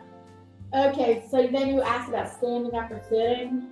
No, I like both. I don't like to sit too long, so I'm taking breaks right now where I just sit. I would think that it would be more difficult to be accurately drawing standing up. Because your arm is all the time elevated, you know. No, I can move this easel up and down. In fact, I have to do that now. See, I can move it up and down, see? Oh, wait, you can't move it. Now I drop the easel down, it can go up and down, and now I can reach the top of it without reaching up. Oh, it's right in front of me. Oh, instead that's of reaching nice. Up. That's very nice. Mm-hmm. I didn't know easels could do that. Yes, up they and can down. do that. Well, maybe not all easels, certain kinds of easels, more professional easels.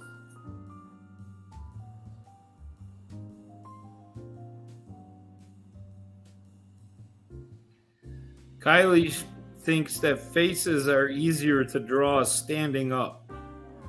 I've never felt like I never thought of it a preference like that. I say that faces are easier to draw in digital because I can trace them. It's so easy to trace something in digital because the way digital works, and I can trace something and get rid of the line drawing. It's so easy compared to working on canvas. It's so much harder than doing digital work. Yeah. She says that if she puts, instead of having it straight up and down while you're standing, if you have whatever you're drawing on flat down on a surface as you're sitting, she feels that the faces become more distorted. Well, it depends how big of a face you're working on. If it was just 9 by 12, I don't think so. I don't know that would happen. Most of the time, let me see if for the art auction, those were like coming up in December. Those were, oh yeah, that painting that you asked me, I told you it was 9 by 12. No, I measured it. It's 11 by 14 of the girl facing forward and the other girl facing the woman facing backwards. That's 11 by 14. Okay. What's hard with them is that I find it hard work, like its figure and the space is so small. I hate it. I have to be using my magnifying glass to get the eye right, and I'm like, damn, digital. It's either working bigger or working digital on small faces. Okay.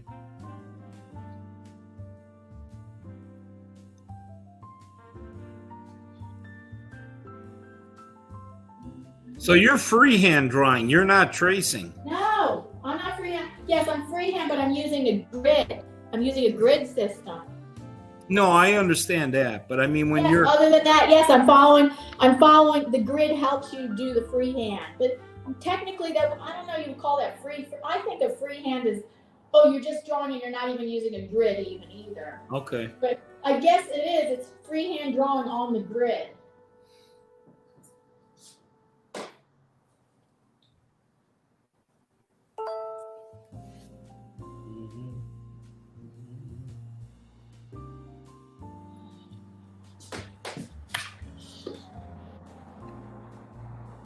Man, it's already 2:30 over here by me. Is it 2:30? See, I was only going to do an hour stream only if I was going to be art drawing. Oh, no, 2 o'clock. Sorry, 2:02. Right? See, since last time we streamed, I streamed for 4 hours and I worked in my art journal the whole time and I didn't get to work on a canvas. Here, I don't mind if I stream long because I'm working on the canvas like I wanted to do, whether I'm streaming or not. See, last time we streamed last week, I kind of got I worked in my art journal for the 4 hours instead of working on canvas at all. When I should have I should have spent some of that time working on canvas. But here, I don't mind if I stream that long because I'm working on the canvas like I would normally do anyway.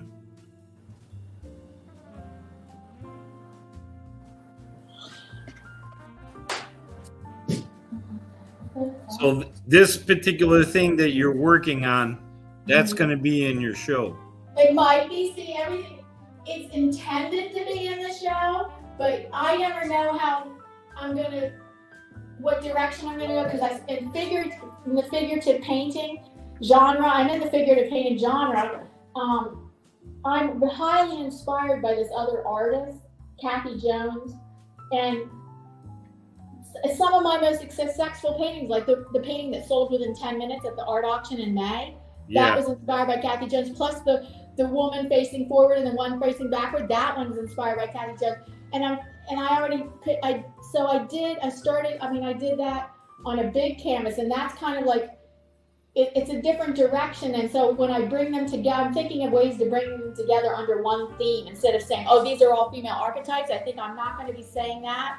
And I'm playing around with ideas, and it's all early anyway. Sometimes artists have a definite theme and they work on the things for the show. Other times artists work different ways. They'll say, okay, I'm just going to do a bunch of paintings, and I'm going to then, when the show comes, I'm going to see how they relate to each other, and then call it what the theme is. So I'm kind of working a little bit both ways. I have a direction, but I'm leaving it open, and I'm kind of going in a little bit different direction, but it's staying figurative. Okay. What does figurative mean? Figurative means it's of the like there's people in it. It could be abstract figurative or realistic figurative. Mine are more on the abstract side, but they're still representational. So Okay. figurative can also just mean, I'm trying to think, it usually means the face and, just the figure, like the body, or it could also mean that portraiture is in there too. But if somebody only does faces, then that's more called portraiture.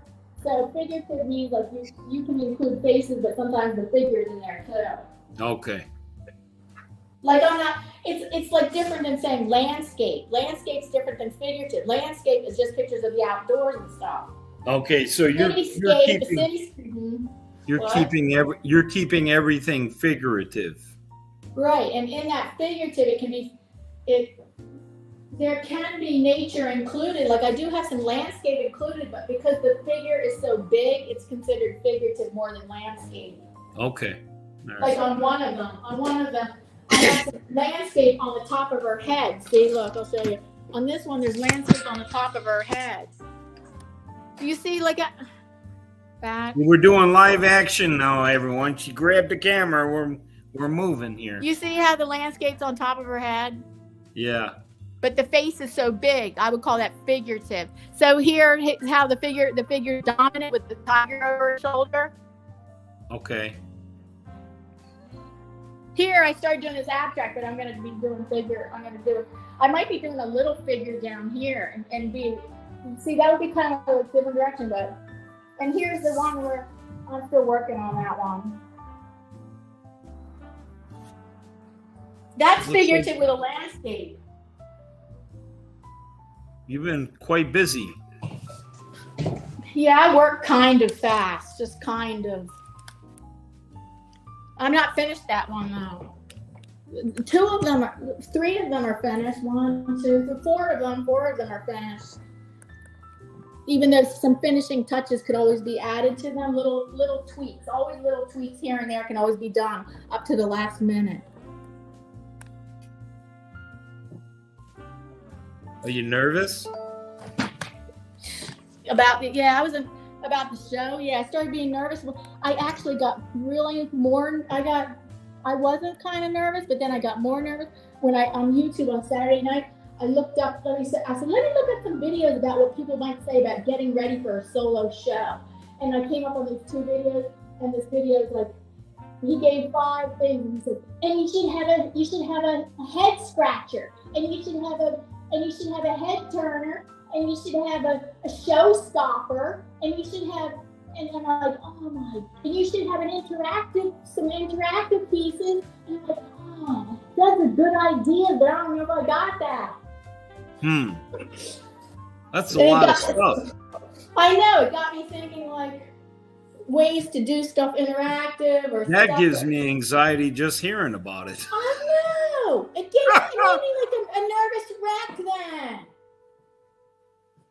And I was telling Michael about it. He goes, oh, just have fun. Don't even go there. Just do your nice presentation. And I'm like, oh, yeah, my nice presentation. You had a nice presentation going. Just have fun with it. If it's going to make me a nervous wreck, then I shouldn't. I agree with Michael. Lisa agrees with Michael. Really? Yeah. Oh, that's good enough. Damn the torpedoes. Because I've been to shows before. Make a splash. No, see, I've been to shows before where they don't have showstoppers and head scratchers and head turners and whatever interactive pieces. It's like, it's nice if you do have those, but I don't think you have to. Well, Kylie says, she says it's at 8 p.m. in Scotland. Yeah, they're 6 hours ahead of me, Central Standard Time. And then she says, fabulous work, Diana, even though the works are still in progress. Oh, thank you. So you just do you, Diana. Yeah, but doing me. what happens when I get influenced by somebody, like somebody else's ideas? It's like, oh, is that still being you when you got influenced by somebody? Yeah, well, then you just go with it, right? And then yeah, if it feels comfortable, right? So you can be outside of your comfort zone a little bit, but if you become a nervous wreck because of something, I don't think so. Oh yeah, you don't want to do anything to make you That makes you want to be, that makes you a nervous wreck. And then do her happy dances and interactive happy dance. What about my happy dance? Everybody Uh, at the gallery. She said I should do a happy dance and like get to the gallery. yeah. That could be the interactive. That could be the interactive portion of the show. Oh, I call that interactive head scratcher and showstopper. Yeah. That's a strike in bowling, knocking it all in one shot. Yeah. Oh, but I was asking her about video because I was telling how it was making me a nervous wreck to think of this one idea that would be interactive, and I was telling Kylie about it. She goes, well, how about if you videotaped it ahead of time? And then, so I was asking the director if she knows about putting a video on a loop, and then you put that on a pedestal, and she says, yeah, that's possible.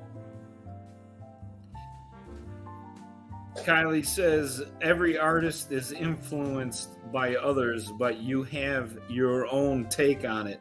Yeah, your own style. That's true with a lot of stuff. Yeah, with music, I guess. Music, for example, before I was legally blind, I was in manufacturing all my life. I was in the printing industry. Printing food labels. Is that printing food labels? I printed on boxes. Wait, have you heard of Hudataki, the Hudataki company? No. Oh, they're in upstate New York, and they print food labels. Hudataki. Okay, all right. I thought you would have heard that. No, we did food labels too. It wasn't like a label. It's more like a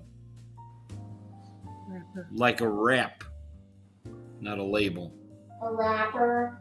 Yeah, something that will go around a candy bar, or something that will wrap around a bottle, or something that would, like wraps, right?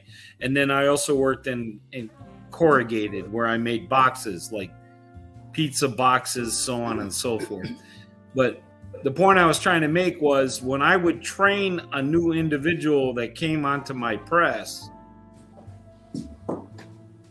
we would split the shift. So like for example, if I was third shift and the other guy was first shift, and there's an opening for second shift, so we're training somebody to take that second shift position, that they would be on second shift and I would stay over in the morning. Or how did it work? Oh, I came in early on my shift to train them for 4 hours, and then first shift would stay over to train for 4 hours. And so when I was training this guy, he's got two people training him, right? And there were things that I did differently, right?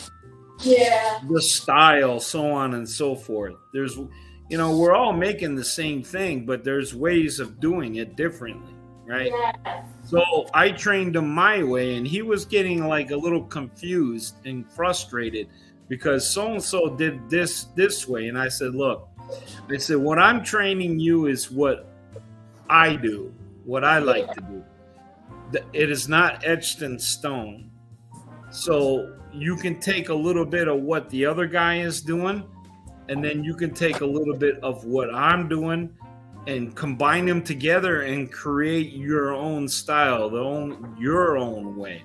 And that's how you get multiple years of experience, right? I had, 10 years experience on that particular press.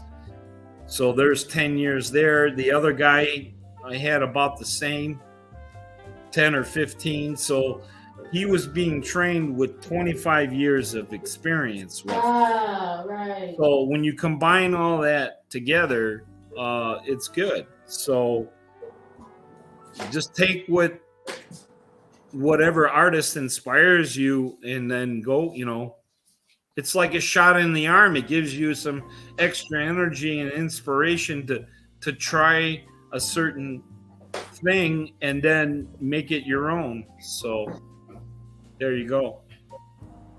Right.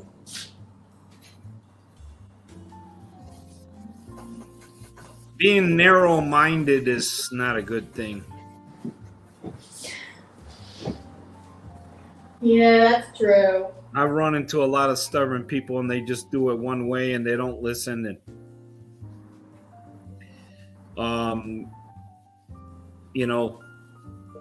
sometimes they struggle in life. So I always try to keep an open mind. I try to. I'm not perfect, but. Oh, hi, Chiba Big. Welcome.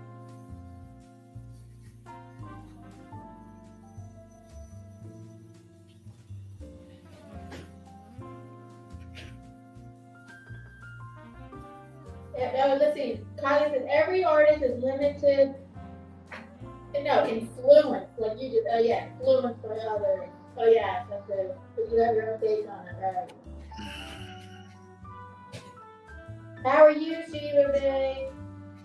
She just woke up. Where is Sheila at? Not Sheila, her name's Sheba. Oh, Anyway, Sheba. I'm sorry.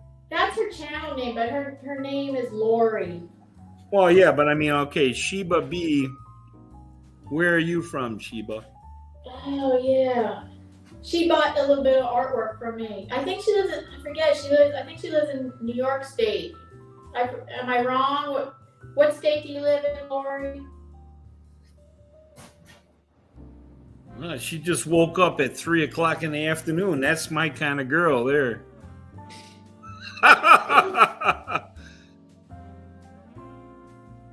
Unless she only did that because she's sick. I hope you're not sick. Oh, Sheila B is legally blind too. Oh, okay. I don't remember her seeing her in our. Oh, she did. She actually joined us on our last live stream, and she goes, "Where are you going? I just discovered you. Now where are you going?" Wow. Okay, so she's fairly new. I don't know how new she is to YouTube, but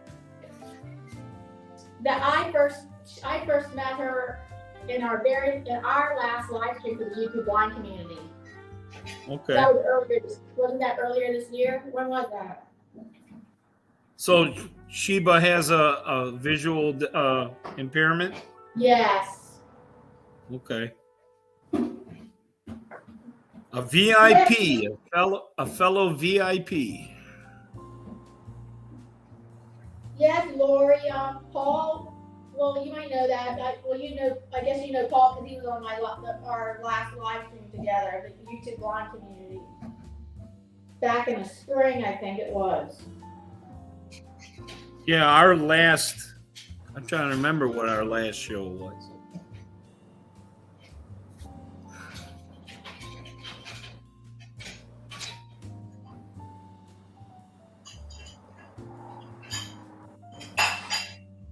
Might have been the spring, yeah. I can't remember. I'm guessing the spring. I think it was. I don't think it's been a year yet, so. No, I think it was in the spring.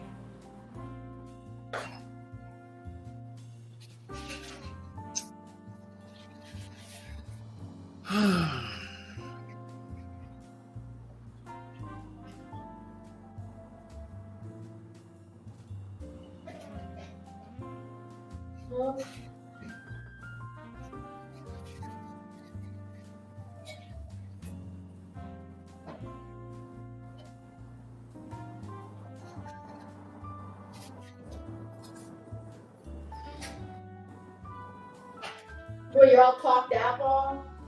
I'm all what? Talked out? I'm all talked out? You know me better than that. I'm never talked out. I thought maybe you do get talked out. I don't know. No. No, I don't know you better than that. When as soon as I came out of my mother's womb, I never shut up. Oh, gee. So you would not call yourself an ambivert? You would call you an ambivert? You're 100% extrovert? Yeah, pretty much. I mean, Oh, geez. yeah. But you know, at the same time, I'm kind of shy a little bit. Well, So, that's like, why if they I- call. That's why you. You're So, only like, if I slightly go into extrovert. a room that I don't know anybody, Yeah. pretty much I'm going to be to myself, Ah. unless something sparks and I get started, then I'm rolling. But you know, there's that little bit of shyness. But if I've got a project to do, or I've got a speech to make, or whatever, I'm prepared. Boom, I can do it. Right? It's nothing. But there are times I don't seek out for it.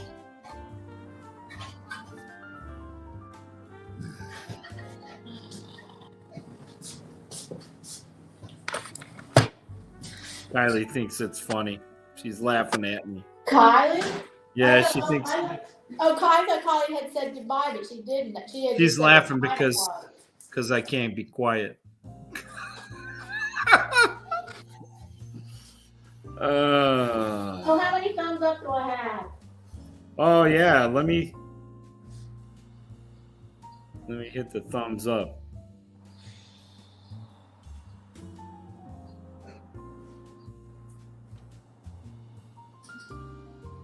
We got 8 people in the chat. Yeah, earlier I had around 11. Did you? Yeah. Oh yeah, and our live stream on Monday, the peak concurrent views, they tell you that in your analytics, it was 15. Oh, the last one? Yeah, one on Monday. Peak concurrent viewers was it hit 15. Okay, good. Yeah, that's really good for me. Oh, Red's back. Hi, Red. Hi, Red.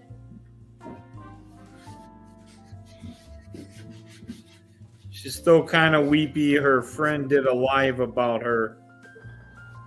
She passed yesterday. We will be okay. I'm sorry for your loss, Red.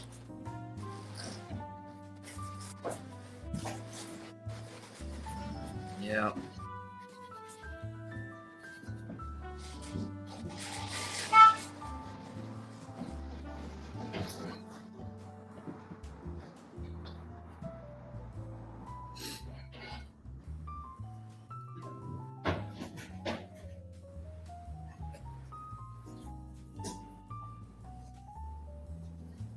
Oh, you guys are probably gonna be able to see this better. Now I'm going over the soft pastel chalk with a dark color of watercolor marker.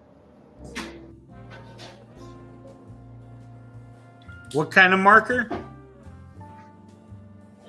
It's a water soluble marker. Oh, okay. Tombow brand. Okay.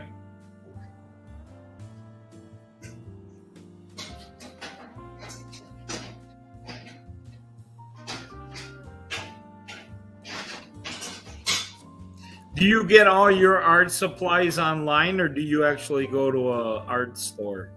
No, I usually get them online. I usually get them at Amazon. Okay. But if bad, actually, one artist I found out, I watched a video about her. She said it's not good. She lives in Maine. I don't know if that counts. We live in the Northeast too, but Maine is worse. But she does not buy paint during winter because she says she's had problems with it freezing, and once paint freezes and then unthaws and stuff, it makes it all like coagulated, not a very good consistency anymore, not creamy anymore.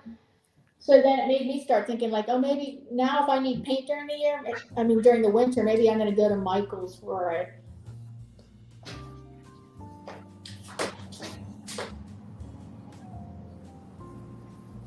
The person that Red was talking about, the channel was a very helpful channel about narcissistic abuse. Oh. And Lisa sometimes watches stuff like that. Do you know an Angie Atkinson? Atkinson? See? No. I don't remember. Okay. Atkinson. No, I don't. And narcissistic abuse is a new term I only learned about this year. Yeah. Yeah.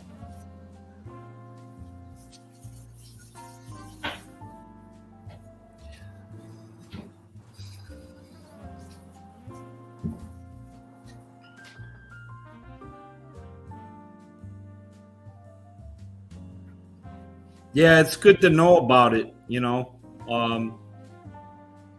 so that you can control it. Control, you know, people that are narcissists, you know, you want them out of your life, but sometimes that's not possible, especially if they're family. Still no excuse, you know, but, you know, if you can't get away 100%, at least you know how to handle situations, because they can suck you in and take advantage of you. Well, and then there's people that I think that maybe aren't 100% narcissistic. Maybe they have narcissistic tendencies. Maybe they do kind of things that are kind of along those lines. Yeah. Because that's what I'm wondering about with some family members. I think maybe they might be something like that.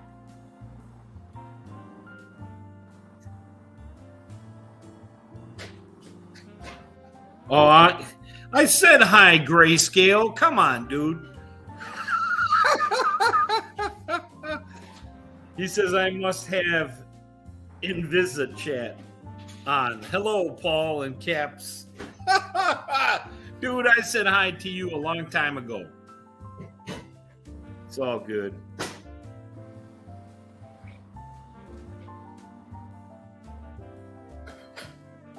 And I'm scrolling here and I don't see too many. How many thumbs up did I have?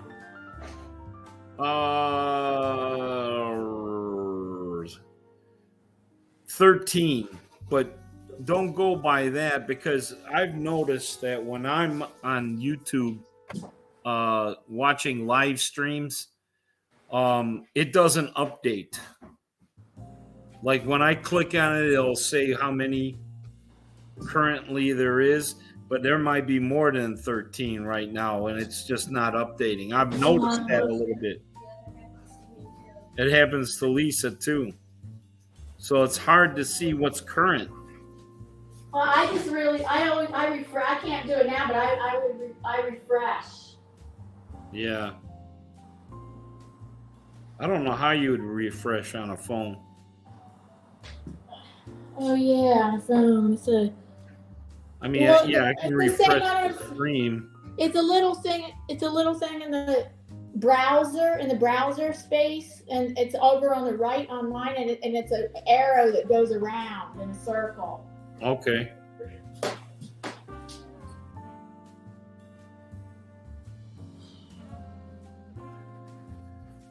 Oh man. Now you're talked out.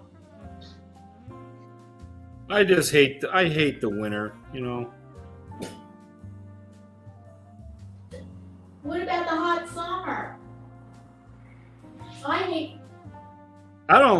Yeah, but I mean, at least I can go out and do something, right? Or be on the porch or something. It's just like, when it's like this, it's, you know, every day is the same day. Bleh.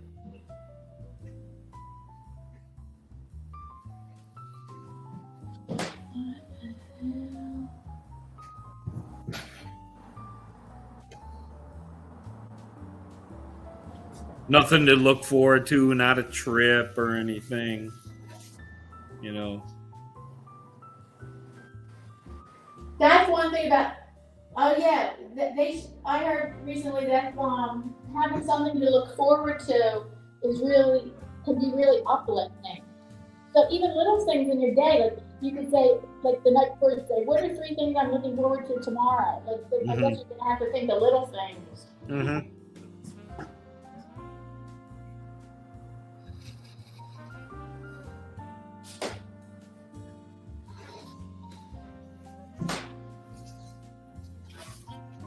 The sun was out though earlier today. That was good, but now it's all cloudy now.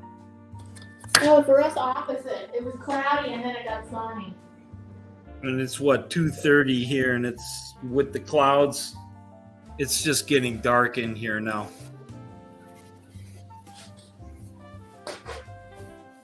It doesn't look like it on the camera, but yeah, it's getting gloomy in here.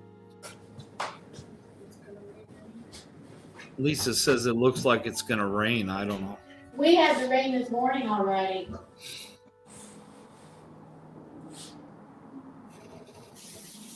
And then by the time 4:30 rolls around, it's pitch black. It's just depressing.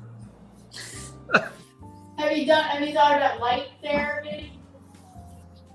Well, yeah. What am I gonna do? Put my head under a lamp? There's two different theories. There's one where it needs to go into your eye. Like you put a lamp and you like read with this lamp, a special kind of light. But then there's the other kind of therapy where you want to put the light on some big, like your back, some big large skin surface. Okay. That's what Michael, he got out his old lamp and he's gonna start doing light therapy again. He has the sun lamp just be on his back, and that's supposed to help with, I think that's supposed to help with melatonin. I don't know what that's supposed to help with. Melatonin?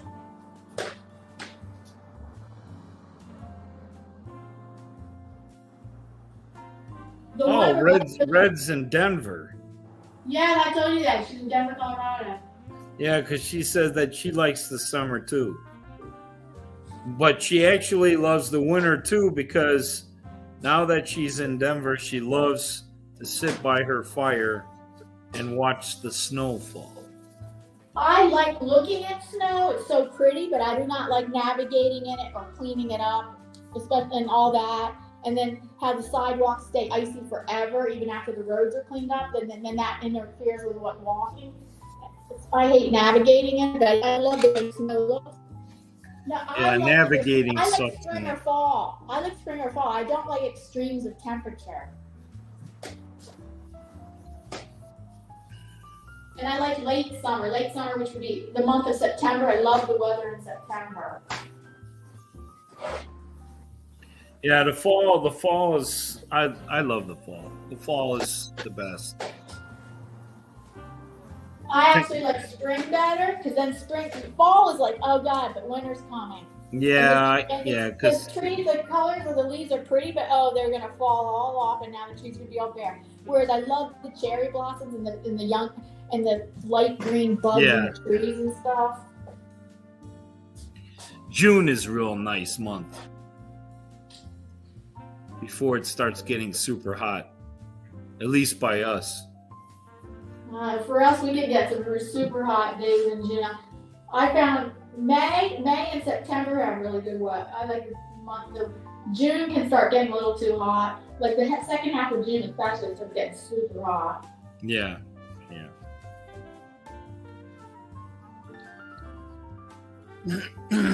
Okay.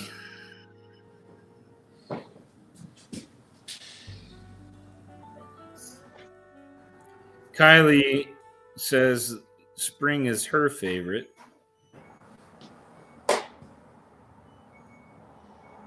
Yeah, I think spring's my favorite. What's your favorite grayscale before I get yelled at again? And late summer. I really like late summer too. September. I love the month of September. Before you get yelled at. Yeah, I'm playing with them. Oh, wow. Red's been around. She was in Georgia, too.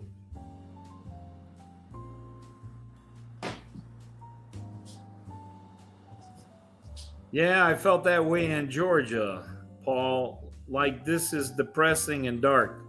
And when it got down to in the 20s or 30s, I'd be like, I want snow, but if it's going to be this this cold, I want snow. So when it gets into the 20s, she wants snow. Nothing's wrong, but Feels like she's getting gypped if she doesn't get snow and it's cold. no, I don't want it. If we get snow, I only want a little bit of snow. 'Cause I used to want to have big snowstorms there for most of my life because that cancels school and teaching. That cancels my job and teaching.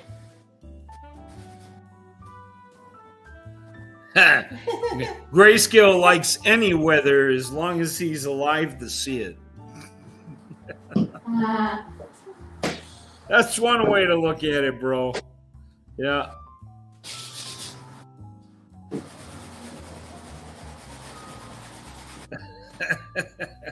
That's a very positive way to look at it. Yeah. Yeah.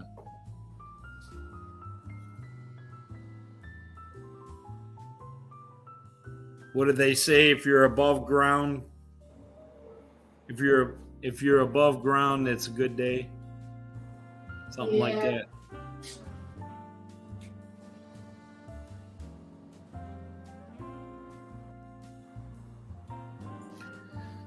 Oh man, getting What's stiff. that?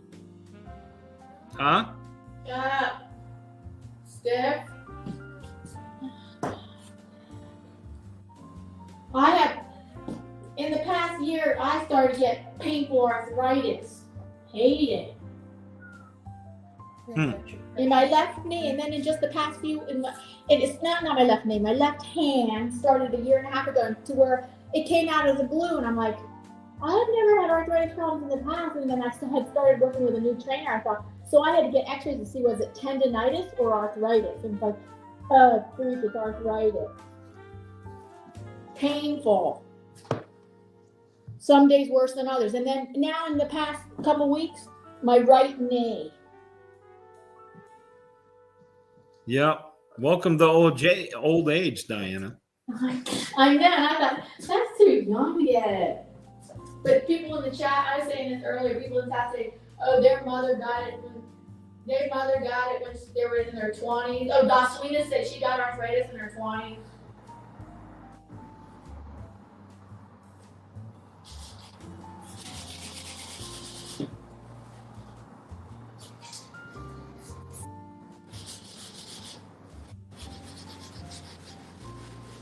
Yeah, Kai Red's been in Georgia for 32 years. She raised 5 kids there. Yeah, she had 5 kids. She was born in Cali. Like she was born in Cali. Lisa was born in Cali. My Lisa. And then her family moved to South Florida. So yeah, she's been around. She's considered a nomad now.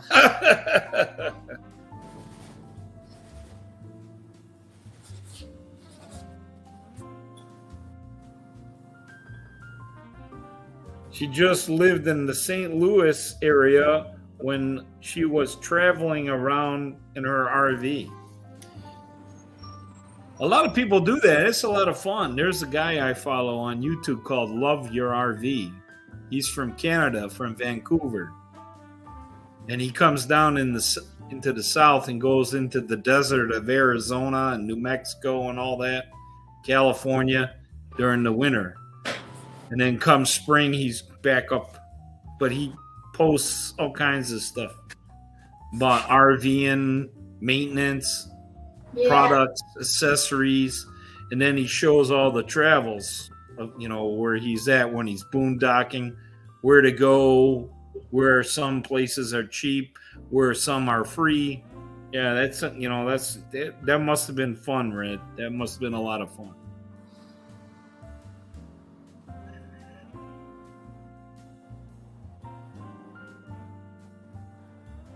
Very popular here in the United States, RVing.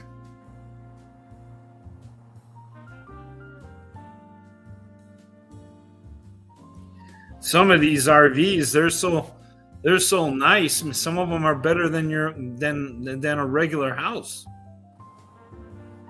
Fancy.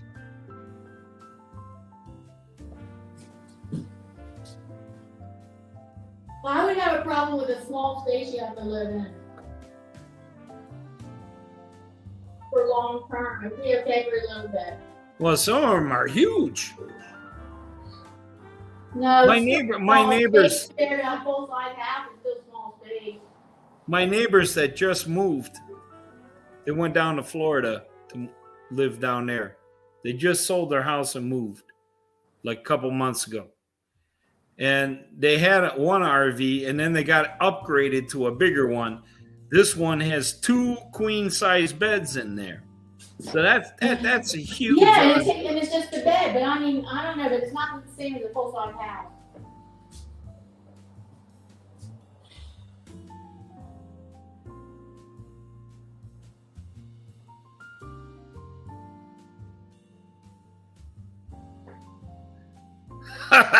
Red says that your art supplies alone wouldn't fit in an RV. Probably. And 2 cats with their litter boxes.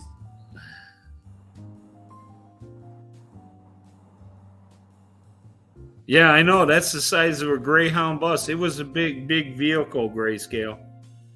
Huge. Like those big Winnebagos.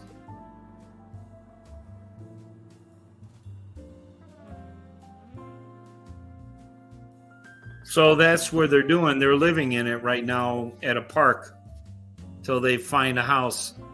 And I would imagine because gas prices are so high, I think that makes a lot of people in RVs, they're just staying put for a while, aren't they? Like in some set of Yeah, yeah. Because the gas is so expensive now.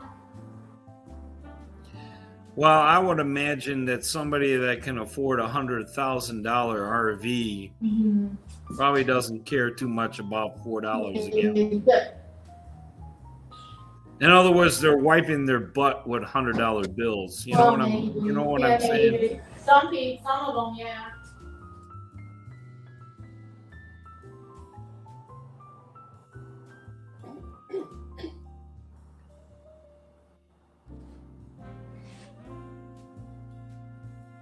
Well, now that you linked it in, Kylie can see your drawing taking shape.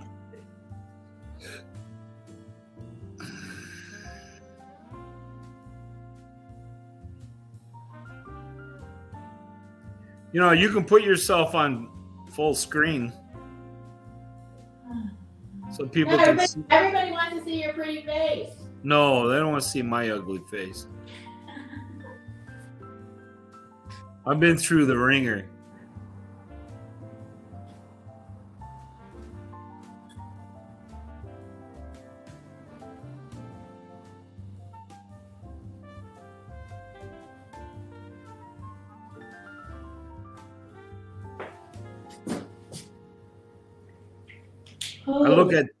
I look at pictures when I was, 18, 16, 17. Crazy what I look like now compared to then.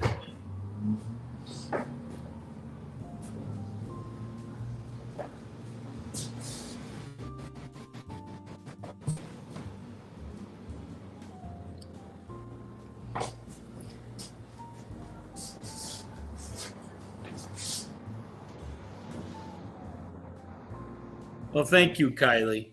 Thank you very much. What's she say? She's just saying she's enjoying. She's enjoying seeing your face. Yeah, it's good seeing me, and she just enjoys listening to me chat. Thank you, guys. See, Lisa? Somebody likes me talking. She ain't saying nothing.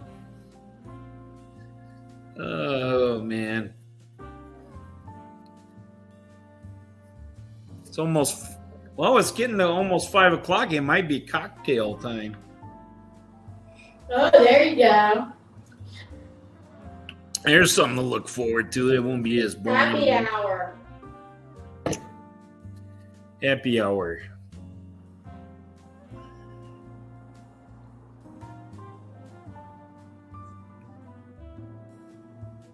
Well, maybe background.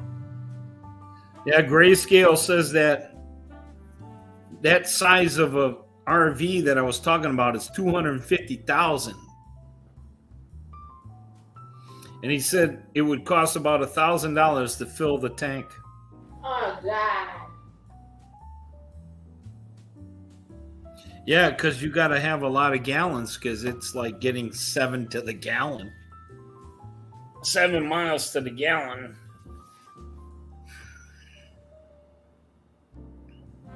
Yeah, it's definitely a luxury item. Unless people, a lot of times people sell their house and just live in the RV. Don't they? Well, that's what my neighbors did. So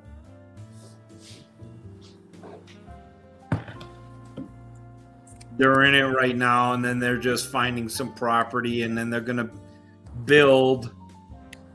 And then I would imagine they'll probably sell the RV.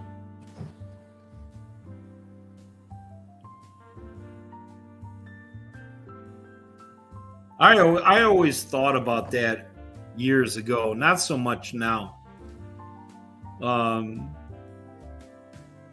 My ex and I, we used to talk about that, you know, thinking that when we retire, we would just get an RV and just travel the country, and then get one of those like rolling mailboxes or whatever, so you keep getting mail in different places, and you just like never really have a one set address. You travel the country, but can't do that now, really. Not after losing my sight. Can't drive anymore.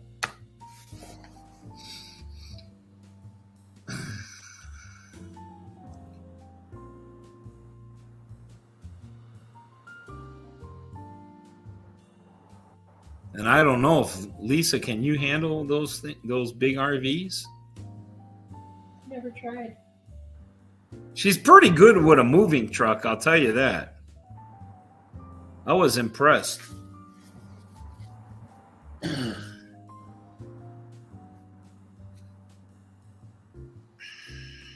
I can't get back to the chat again. Where is it?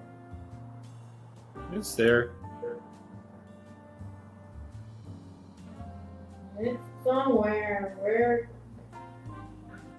I have the live stream up, but I have the live stream on my phone, but hey, come on, bring up the chat. So Red had a brother named Paul, just like my name, Paul.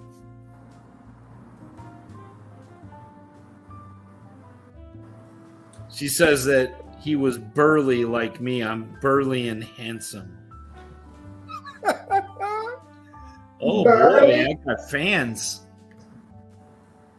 Oh, brother. Yeah, see, Lisa's now There see. goes the ego. Yeah. Lisa and I have been, how long? 13 years? Almost 14 years, I think, in February, Lisa and I.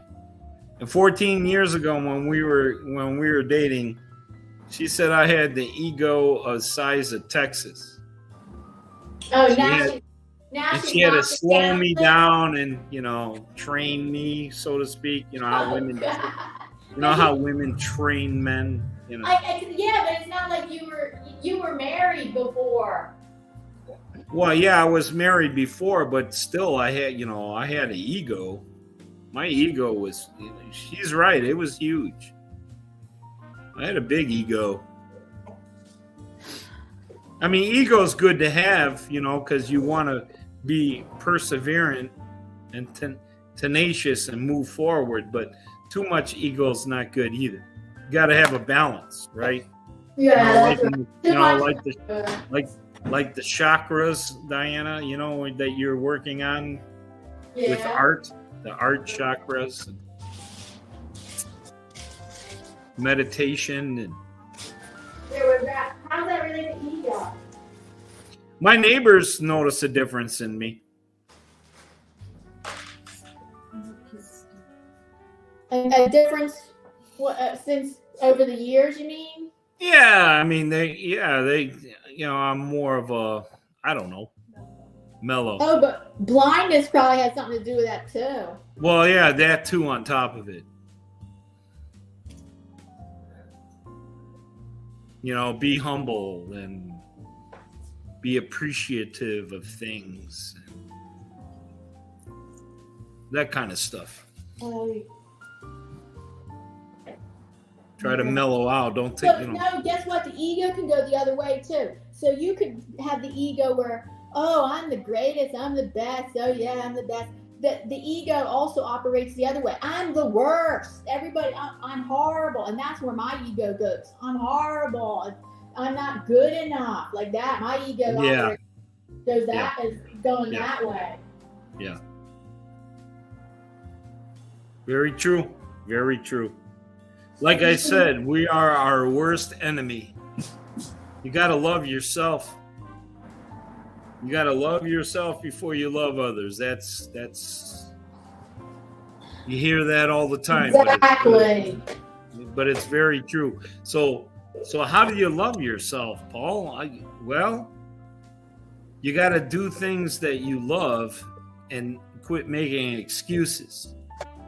And do the things you love and damn the torpedoes, right? Do things that make you feel good. Start loving yourself. Don't worry about others and what other people think. And, you know, if you want to make God laugh, you know, have a plan, right? Oh God, yes. So you know, you make these plans and then they don't go your way and then you get all upset. Oh, here they are. Life sucks and this and that and the other. No, you got to love yourself. Be grateful for what you have. Yes. And just absorb it. Yeah, I also heard you can still be grateful. Like I've heard people though, instead of counting your blessings with, I don't know if it's instead of or in addition to that, to help them make more feel like they're a little bit more in control. I heard the idea of you tell yourself you find 5 things you did right that day. Yeah, that is a good idea. So you can do that in addition to then that helps you feel something other more in control. Got to reach for the positives. And then you got to identify the negatives, and that's sometimes not easy to do. Oh, I just opened my spray paint box and I have stickers. They're foil, very shiny stick. I can't even read what it says. So, Zontane's color, and the other one, I don't know what it says.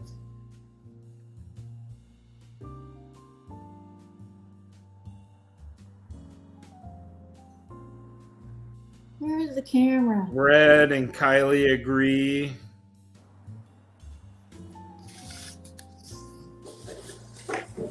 Stickers, and all that. I don't have any use for stickers.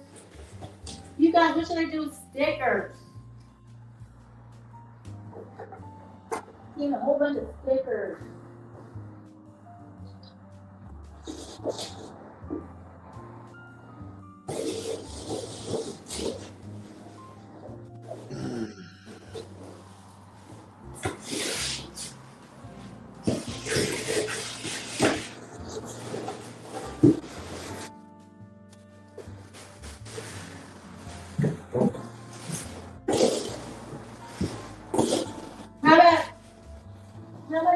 How much time do you find the fun is like the fun thing? To do what? How many times do you look at things and say, oh, to try to find the fun things in life? Fun thing? Fun, yes, fun. F-U-N. How many times a day I think about trying to do something fun? Yeah, like that's hard. That's like that because it's like that's what kids can do. Everything is fun so many things are fun for kids. Yeah. As adults, like we only find fun things sometimes. Well, it's, like in my situation now, I can't work, right? So, Yeah. so I'm blind, I'm on disability, but in a way it's a blessing because I don't have to worry about all that stress that all my neighbors and friends working. Apparently work is pretty bad right now. You know, I mean, people to keep up with their jobs and what they're what's demanding of them, and it's a rat race from what I'm hearing from all my friends. Anyway, my job was very I mean, the last 7 years, my schedule was so grueling. I had to get up at 3 in the morning, be out the door by 5, get home at 4:30, try to go to bed at 8 or 9, which is hard to do because I tend to be a night owl. And did that for the last 7 years of my career because I got married and moved further away from my job. And my husband had to get up at 2 and be at work by 4. Yeah, that in itself. It's a grueling schedule, and also at work, it's fast paced. It's like, class start. Okay, you teach the class, then clean up. Okay, other class is waiting. Okay, now we're gonna put out the supplies. Oh, do the class, now clean up. And it's like, oh, But I got all kinds of tricks and techniques that I got from this really good other art teacher who lives in Tennessee. She had here's one thing that was a great trick. So you present your lesson, you have everything in writing, you even have it written down, you do a demonstration, you're talking it, so it addresses all the different learning modes, the seeing, the listening, the demo. I mean, so they can see it being made. And then inevitably, always happens. Kid, raise your hand. What are we doing? This is when I said, what are we doing after everything? And so then I solved that problem by, after I teach a lesson, I go, now, who thinks they know the direction so good and knows the project, what we're doing so good, that you can be a direction expert? And then I have necklaces, and I picked 6, I had 6 art tables, pick 6 direction experts, so that whenever a kid goes like this, what are we doing? What are we doing? I've got direction expert. I need a direction expert over here. Way to delegate. That, my friends, is how you delegate. Yeah, because the kids are teaching kids. That's part of the thing you're supposed to be doing too, having kids teaching kids. Yeah. It's called child labor. No. Oh, this art teacher had her my idol God. when she was growing up was Pee Wee Herman. She ran her art room like a Pee Wee Herman kind of thing. It was like unbelievable. She had a drum set in her room. She had a gong. She had so many tips and tricks, and it was her idea, like the direction expert, and she had tons of tricks that I got from her. I like the gong. That would shut them up real fast, right? When they're all getting crazy, you just start whacking on the gong, and maybe they'll all be quiet. Yeah. Oh, you should see her. I got to send you the link. She is a character on she has a huge following on Instagram and also YouTube. She is a character. The way she I got to send you her link on Instagram. The way she talks to the camera, she is such a character. And her art form is making her own clothes. So she makes art. She makes like Mona Lisa dresses and Van Gogh skirts and stuff that teaches you about art just by looking at her clothes.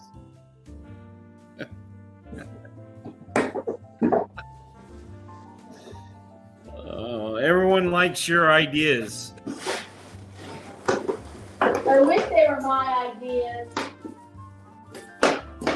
Red says, I bet you were an awesome teacher. I had my good days and bad days. Thank you. Yeah, I had all kinds of tricks I had all these point systems too, like, oh yeah, teachers would come and say, how did my class do? Well, I had a point system. I'd say, well, they did about a 3 today. Because number 1 was comment, how did you get ready? Number 2 was, how did the class listen for directions? But then I also had point systems for the tables too. So when they were trying to settle the class down, I'd be standing at the board. Oh, yellow tables at 2 points, they're ready. Their eyes are up here. Oh, red table, 2 points, good for you. And that gets the other 2 claps. They want to get points. to get the class started. What was the highest you could go in points? Well, then let's see. I kept track of points. No, so the points that they got for that class, no, there's no highest that you could get for that. No, for that there was no highest. Yes, for when the teacher wanted to know how the class did, that was on a 1 to 5 thing, 1 to 5. 1 to 5, right? So the max you could get was 5. Here, no, that's different. That was a different point system than each table getting points. Okay. My biggest challenge was controlling the noise level of my classes. Ugh. I tried so many different things and I could barely find anything that ever really totally worked.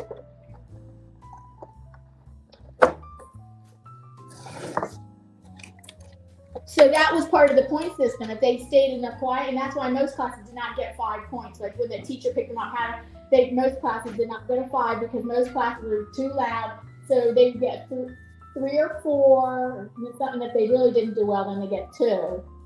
That's just the points that I report to the teacher. That's different than the table points for what they're trying to get for their table. Red says that teachers don't get paid enough, though. Yes, they did. Yes, I did. Yes, I did. Because guess what? Well, maybe on the whole, but for me, I did because I was in the one of the highest. I was in the top 3 highest paid teachers in the country. The states at that time. New Jersey was in the top 5. New Jersey was in the top 5. There's California, Alaska, New Jersey, and California, Alaska, New Jersey, and 2 other states at that time. I was in the top. They were the top 5 highest paying teachers. Yeah, I think you're the exceptional of the rule because if you're in the top high 5, like in the top 5. Yeah. Then so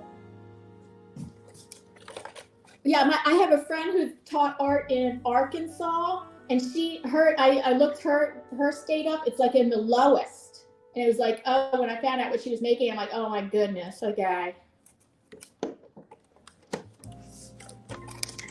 Oh, very interesting. Red was saying,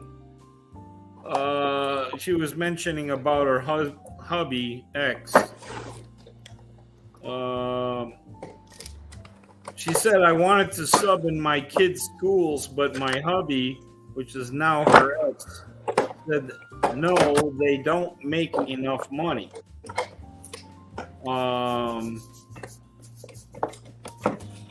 For what I did, I just said I can't complain because I was in the top highest paid. We get the summers off, we get a week off for Christmas, a week off in the spring, we get all these Monday holiday off, and then like I just said, because of the ranking of the state that I taught in, that was very helpful. Yeah, because in Red's experience, she said also he did not want me to write, but get a real good paying job, hence the divorce. Then realized he was a covert narcissist. Man.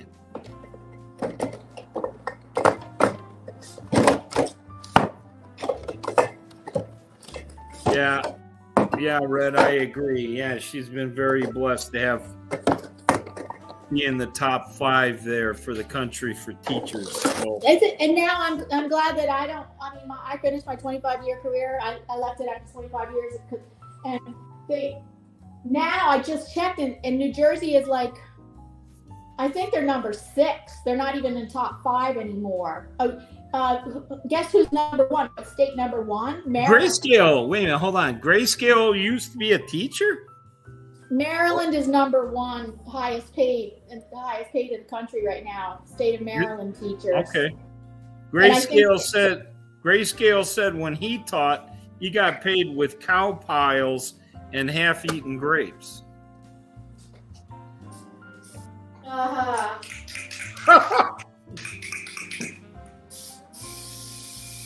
God. I guess you didn't like your joke, man.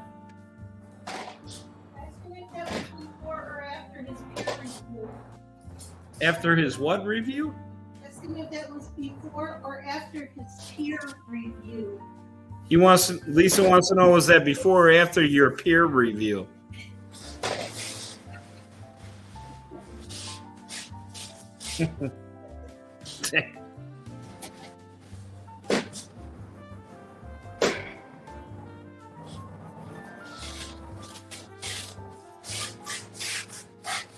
You said during. Oh my God. We're all whacked. Oh man. I'm glad we didn't, let's see, peer review. We did not have peer reviews.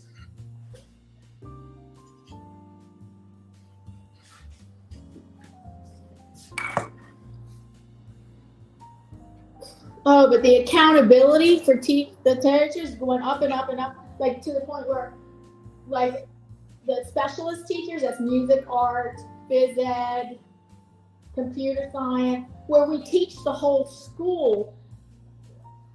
They started the whole state started these programs where you started these things where, you call them programs, where I had to do pre-testing and post-testing, but because I taught the whole school, I couldn't do that for everybody. So they made us do it for 2 classes.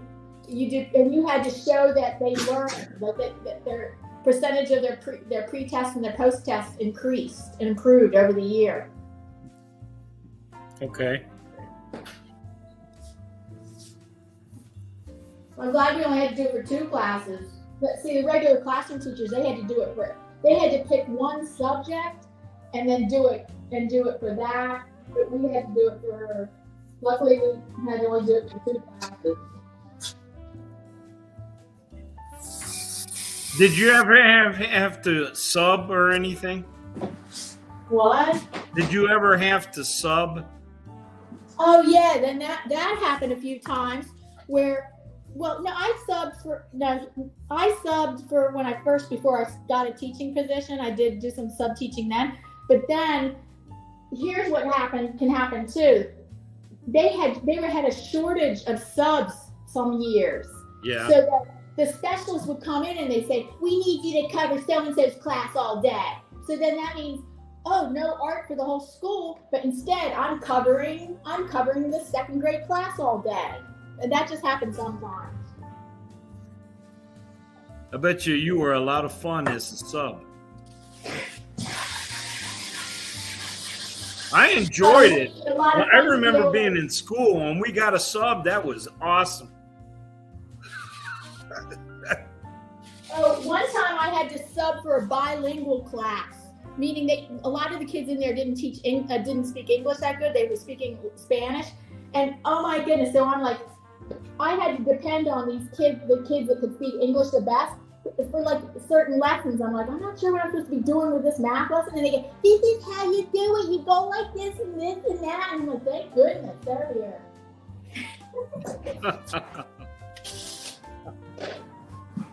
No, this is the books we're supposed to look at over here. I'm like, okay.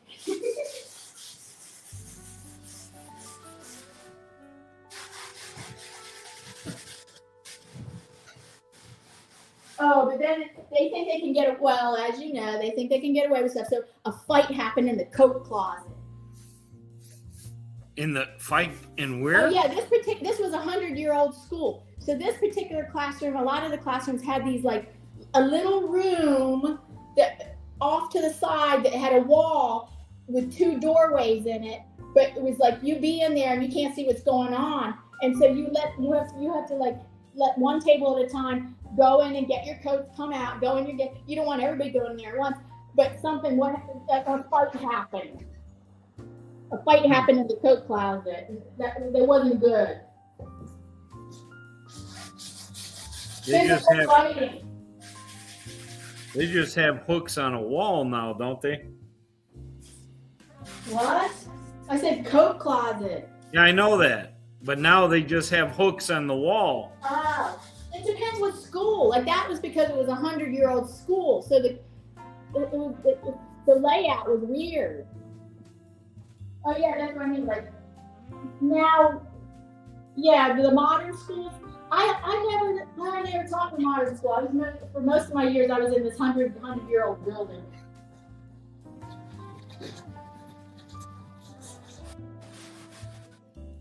I don't even think they have lockers anymore. They just have these like little cubicle. Oh my, really? Yeah, you know when you're in the elementary part of things. Oh no, elementary never had lockers. You didn't start getting a locker until middle school.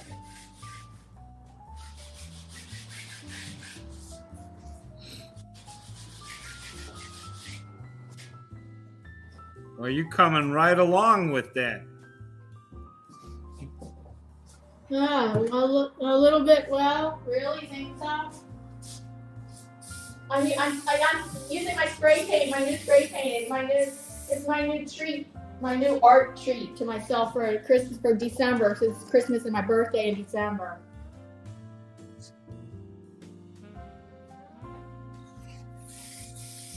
It's just a background color. It's not going to stay this shade of green at all. No, but it's going to be a greenish color, but not this shade of green. I'll have to mix the colors. Let's mix colors right now. I've heard these cans they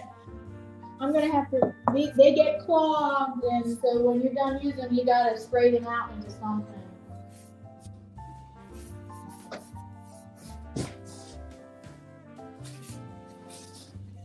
I'm going to spray it on my art journal.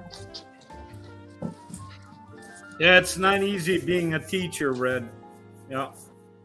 I say it's not easy working. How about this? You work like corporate, and you work at any other job. This is the one thing I really love about teaching is that when I'm teaching, you get tenure after 3 years, and after that, they can't let you go so easily. They can't just fire you. You know, I had these jobs. I worked in graphic design before I started teaching.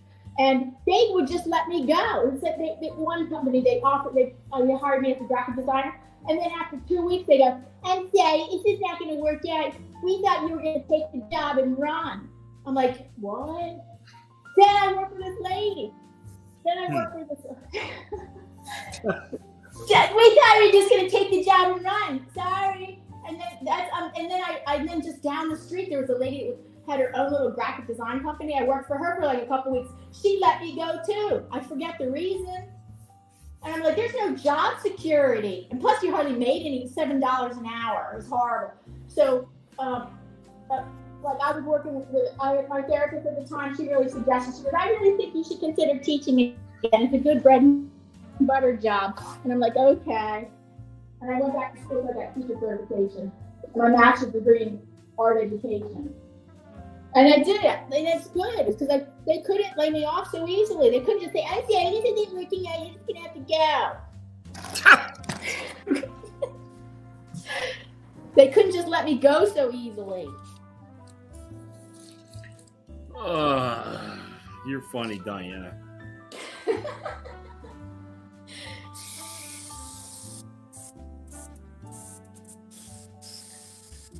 Still 7 people in the chat. Come on. Upside down. I don't want you to clog. There. Don't clog.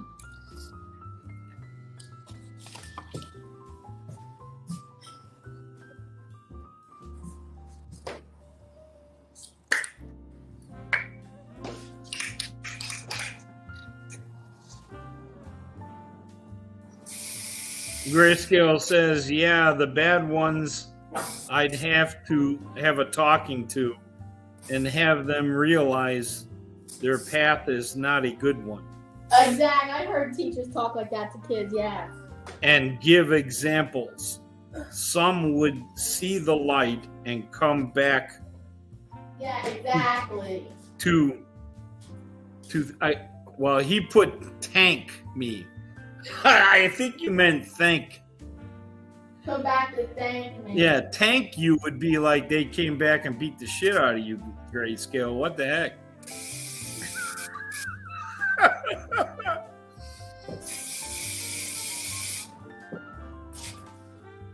What age group was he talking about? What age grade? What age range? Well, I don't know. He didn't say. I don't think. I didn't even know he was a teacher. I didn't either.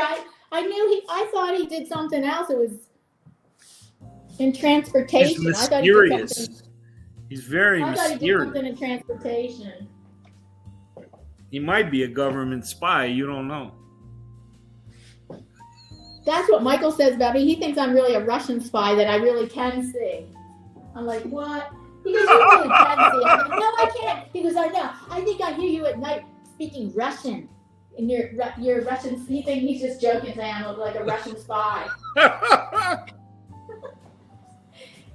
Like I really can see. He goes, you saw that? I can't explain it. Some things I can see, some things I can't. He goes, you really can see. Oh yeah, when we're driving, I'm horrible. I hate like, anyway, I really don't like his driving that good. He's a kind of aggressive driver, but we have no accident in 11 years, so I'm not gonna complain. So, oh yeah, and then I'll be saying something like, there's a stop sign. He goes, you can see that? I'm like, then he's like, you're not really blind. You can see that stop sign? I'm like, yeah.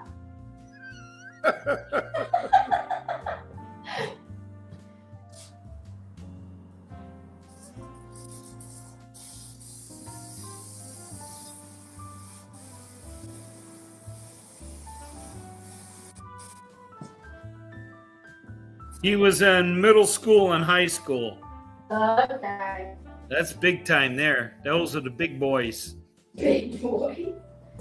Well, because Red was thinking about, doing like sub teaching, and she's glad that she didn't because she has a tendency to try to please everybody, and those kids would have ate her alive. Yeah, that's kind of what there's good things and bad things about teaching different age levels.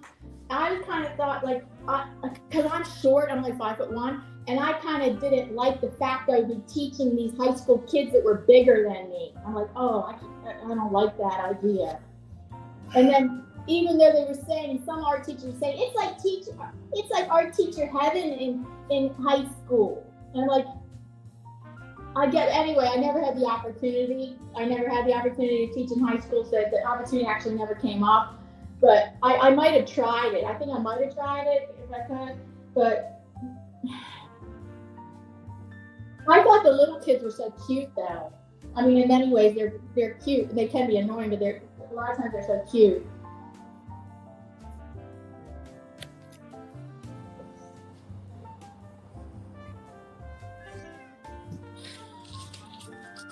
Would you say that parents are more involved with their kids in school now than they were years ago, or is it the other way around?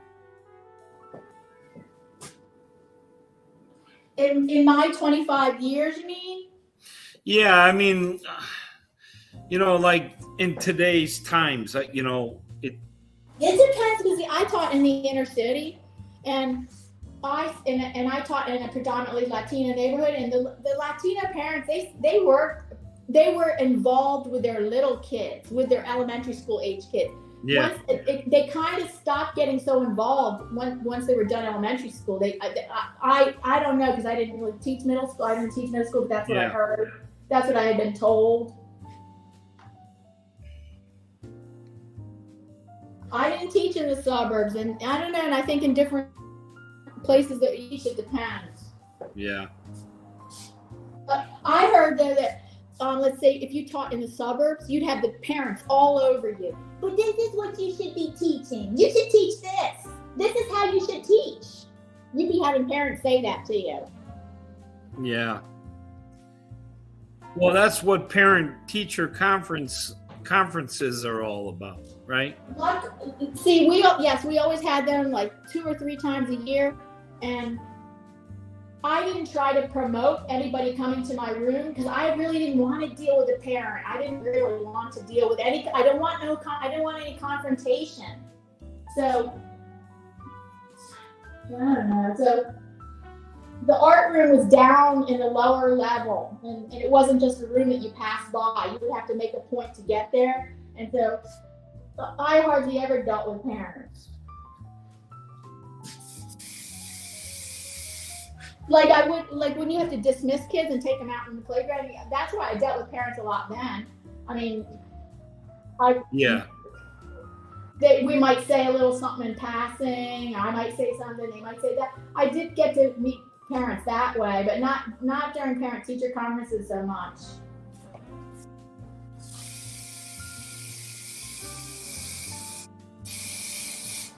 No, but the regular classroom teachers, I thought they're pretty involved. They're very involved with parents.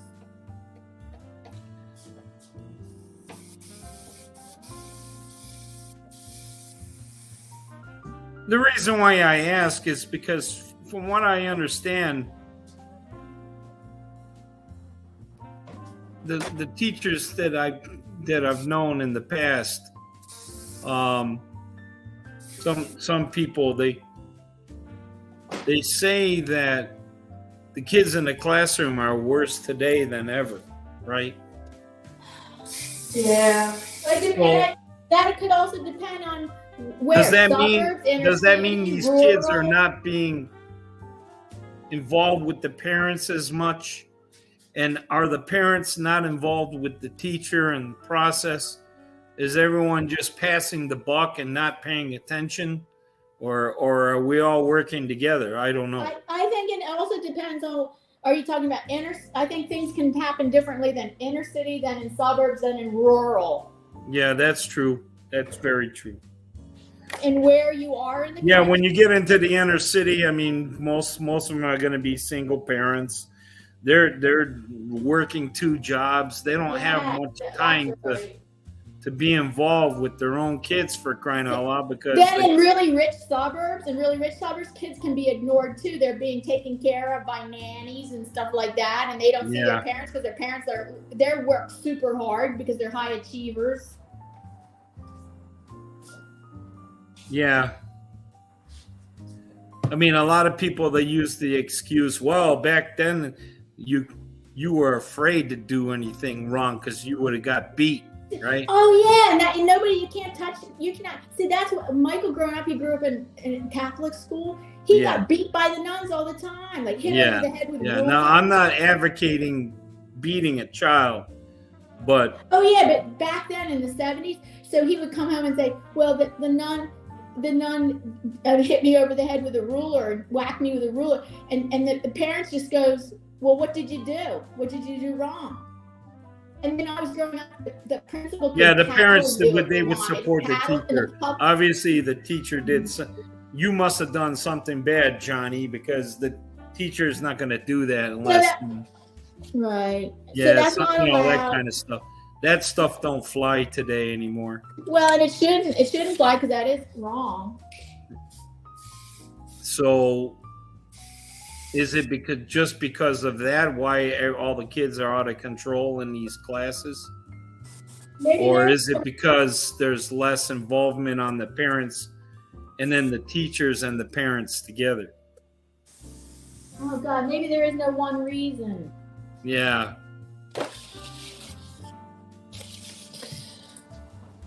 Whatever it is, we got to figure it out, because you're talking about education here. It's very important, you know. Some school districts are better than others, and then whatever, I don't know. Like, so with my husband's son growing up, I've seen him growing up, and kids, whatever, they're very involved. His mother, whatever, she's involved with. That's good. They're very involved with the education, and they like the quality of the education he got. It's a pretty good school district. That's good.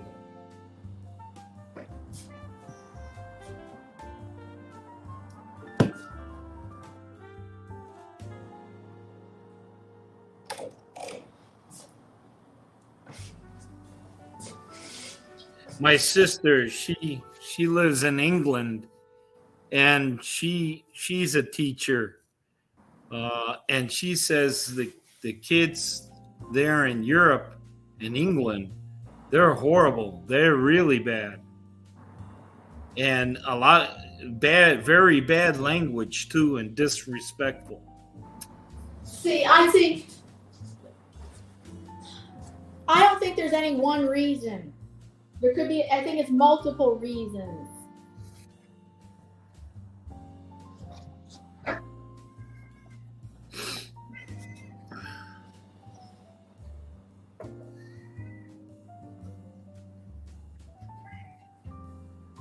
Grayscale says society is less involved, bad television, and kids are impressionable. Yeah, I wonder if social media has a lot to do with that. See, also, okay, and I didn't grow up in a Catholic school. I was in a public school in the suburbs. In the 70s, the principal could paddle you. Yeah. So, and I never had to, because I did everything I'm supposed to do. I was a very cooperative kid. I was not I didn't get rebellious until 7th grade. All throughout, so 1st through 6th grade, I do everything I'm supposed to do. I never had a trip to the principal. But that corporal, we call that corporal punishment, whatever, that was allowed in the public schools too. Then maybe that, and that was like a threat. I don't know if that was like a threat to the kids. Like did that make them behave? I don't know.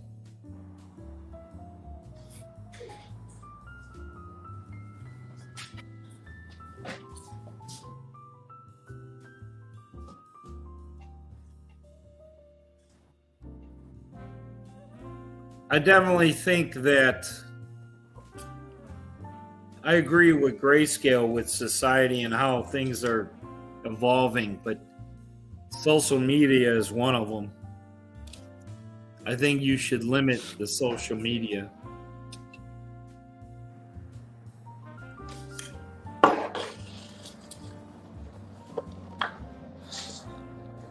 Yeah, you should limit it. Just for example, like bullying, for example. There was bullying all the time, even when I was in school. But the thing is, when you got off that school bus and you were at home, the bullying stopped. Yeah, cyberbullying. But now with the social media and everything, it's just constant. And these poor kids are just, bombarded with too much information. It's crazy. They say the internet's a good thing and a bad thing. So I guess it's like with everything, in moderation, I guess, Yeah, moderate. Yes, that's true. Moderation could be the answer to a lot of things.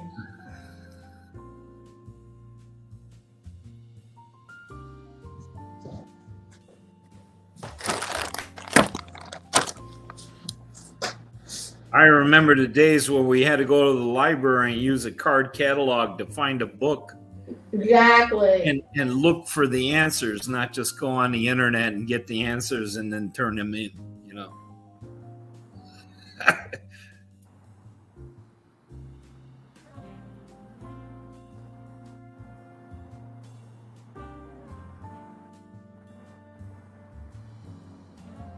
Oh God. Shiva B said, Dinah, check your messenger. I wonder when she put that in. I just saw that. Sorry, I'll check my messenger, but sorry.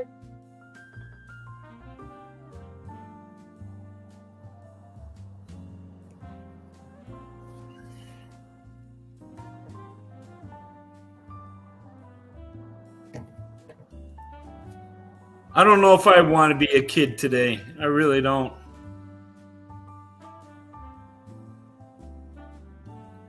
Too much expectations, too much information, too much pressure. Then you got the social media. Sorry, Shiva, I'm not looking at the chat, but I just saw your messages in the chat. So yes, your messages are showing up. Yes, they're showing up, Shiva.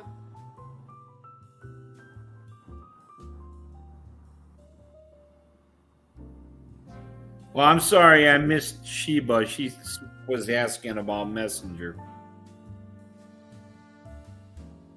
Yeah, Red agrees. I wouldn't either.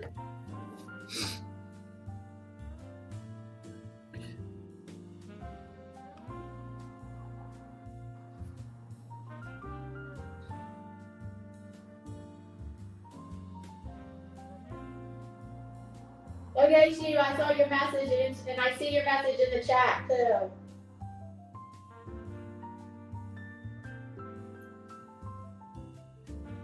Well, Diana, I think I'm going to get going. Okay. I guess enjoy. I'm gonna sign off.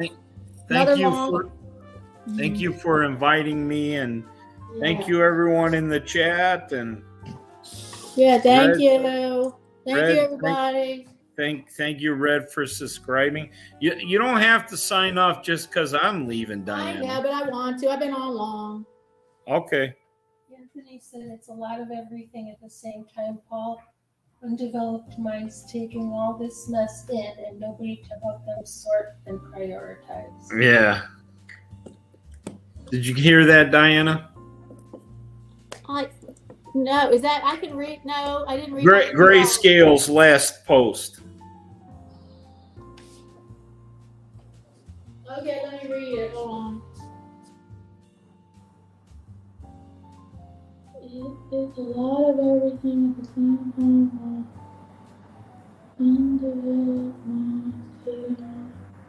Yeah. That's a big thing. Yeah, that's probably true. But how, who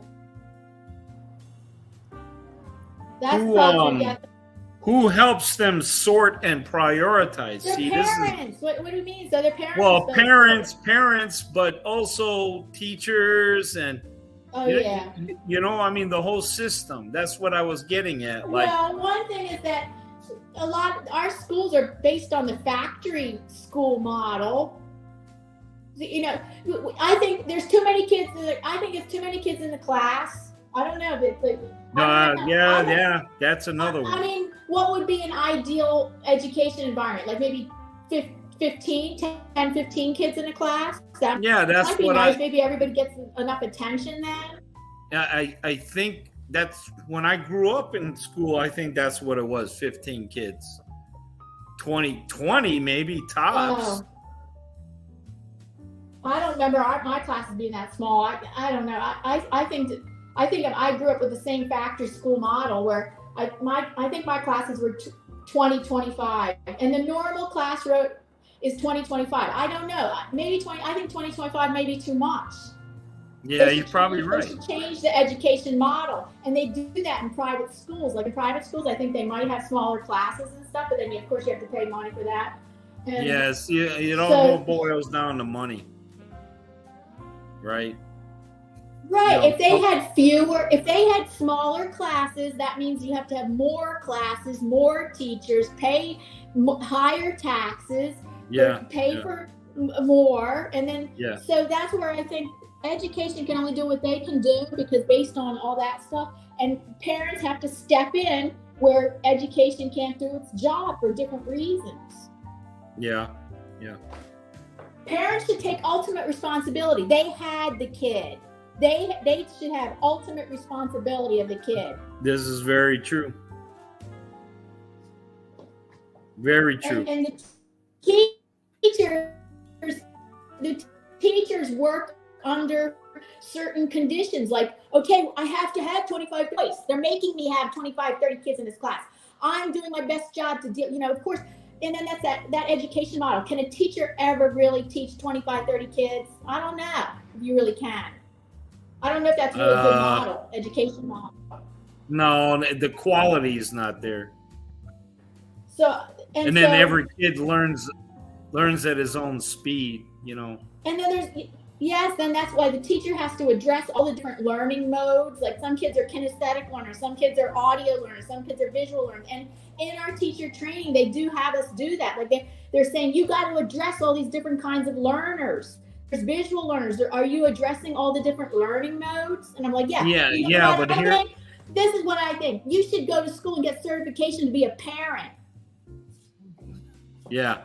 How about that? We have to be certified and go to school to be a teacher. How about you get special certification or something to be a parent? Yeah. There's no manual on that one, is there, Diana? No. Maybe there needs to be a class like that in school, how to be a parent. Like you have to, like, okay, you have to get licensed to drive a car, or maybe you need a marriage license. So what about license to have a kid? And that would only address the bare minimum anyway. Yeah. So then I just think it comes down to the individual responsibility. Like, okay, you're an adult, you see what's going on. Now, do you want to really have kids, or okay, maybe you had kids by accident or something, and I don't know, but so you just, I don't know, well, I just think that the parent has the ultimate responsibility for a kid. Oh, absolutely. I mean, I would agree with that 100%, because basically you're teaching somebody else's kid, and they have to work together, really. Yeah, you have to work together. To be good education, parents and teachers need to be partners, not fight against each other. They need to be partners and work together. And that's what the parent-teacher conferences should address, working together, you know. Anyways, I'm going to go. I love you guys. We'll talk to you later. I'm going to, because my live stream has been super long. Okay. Bye, everybody. Bye. Bye, everybody.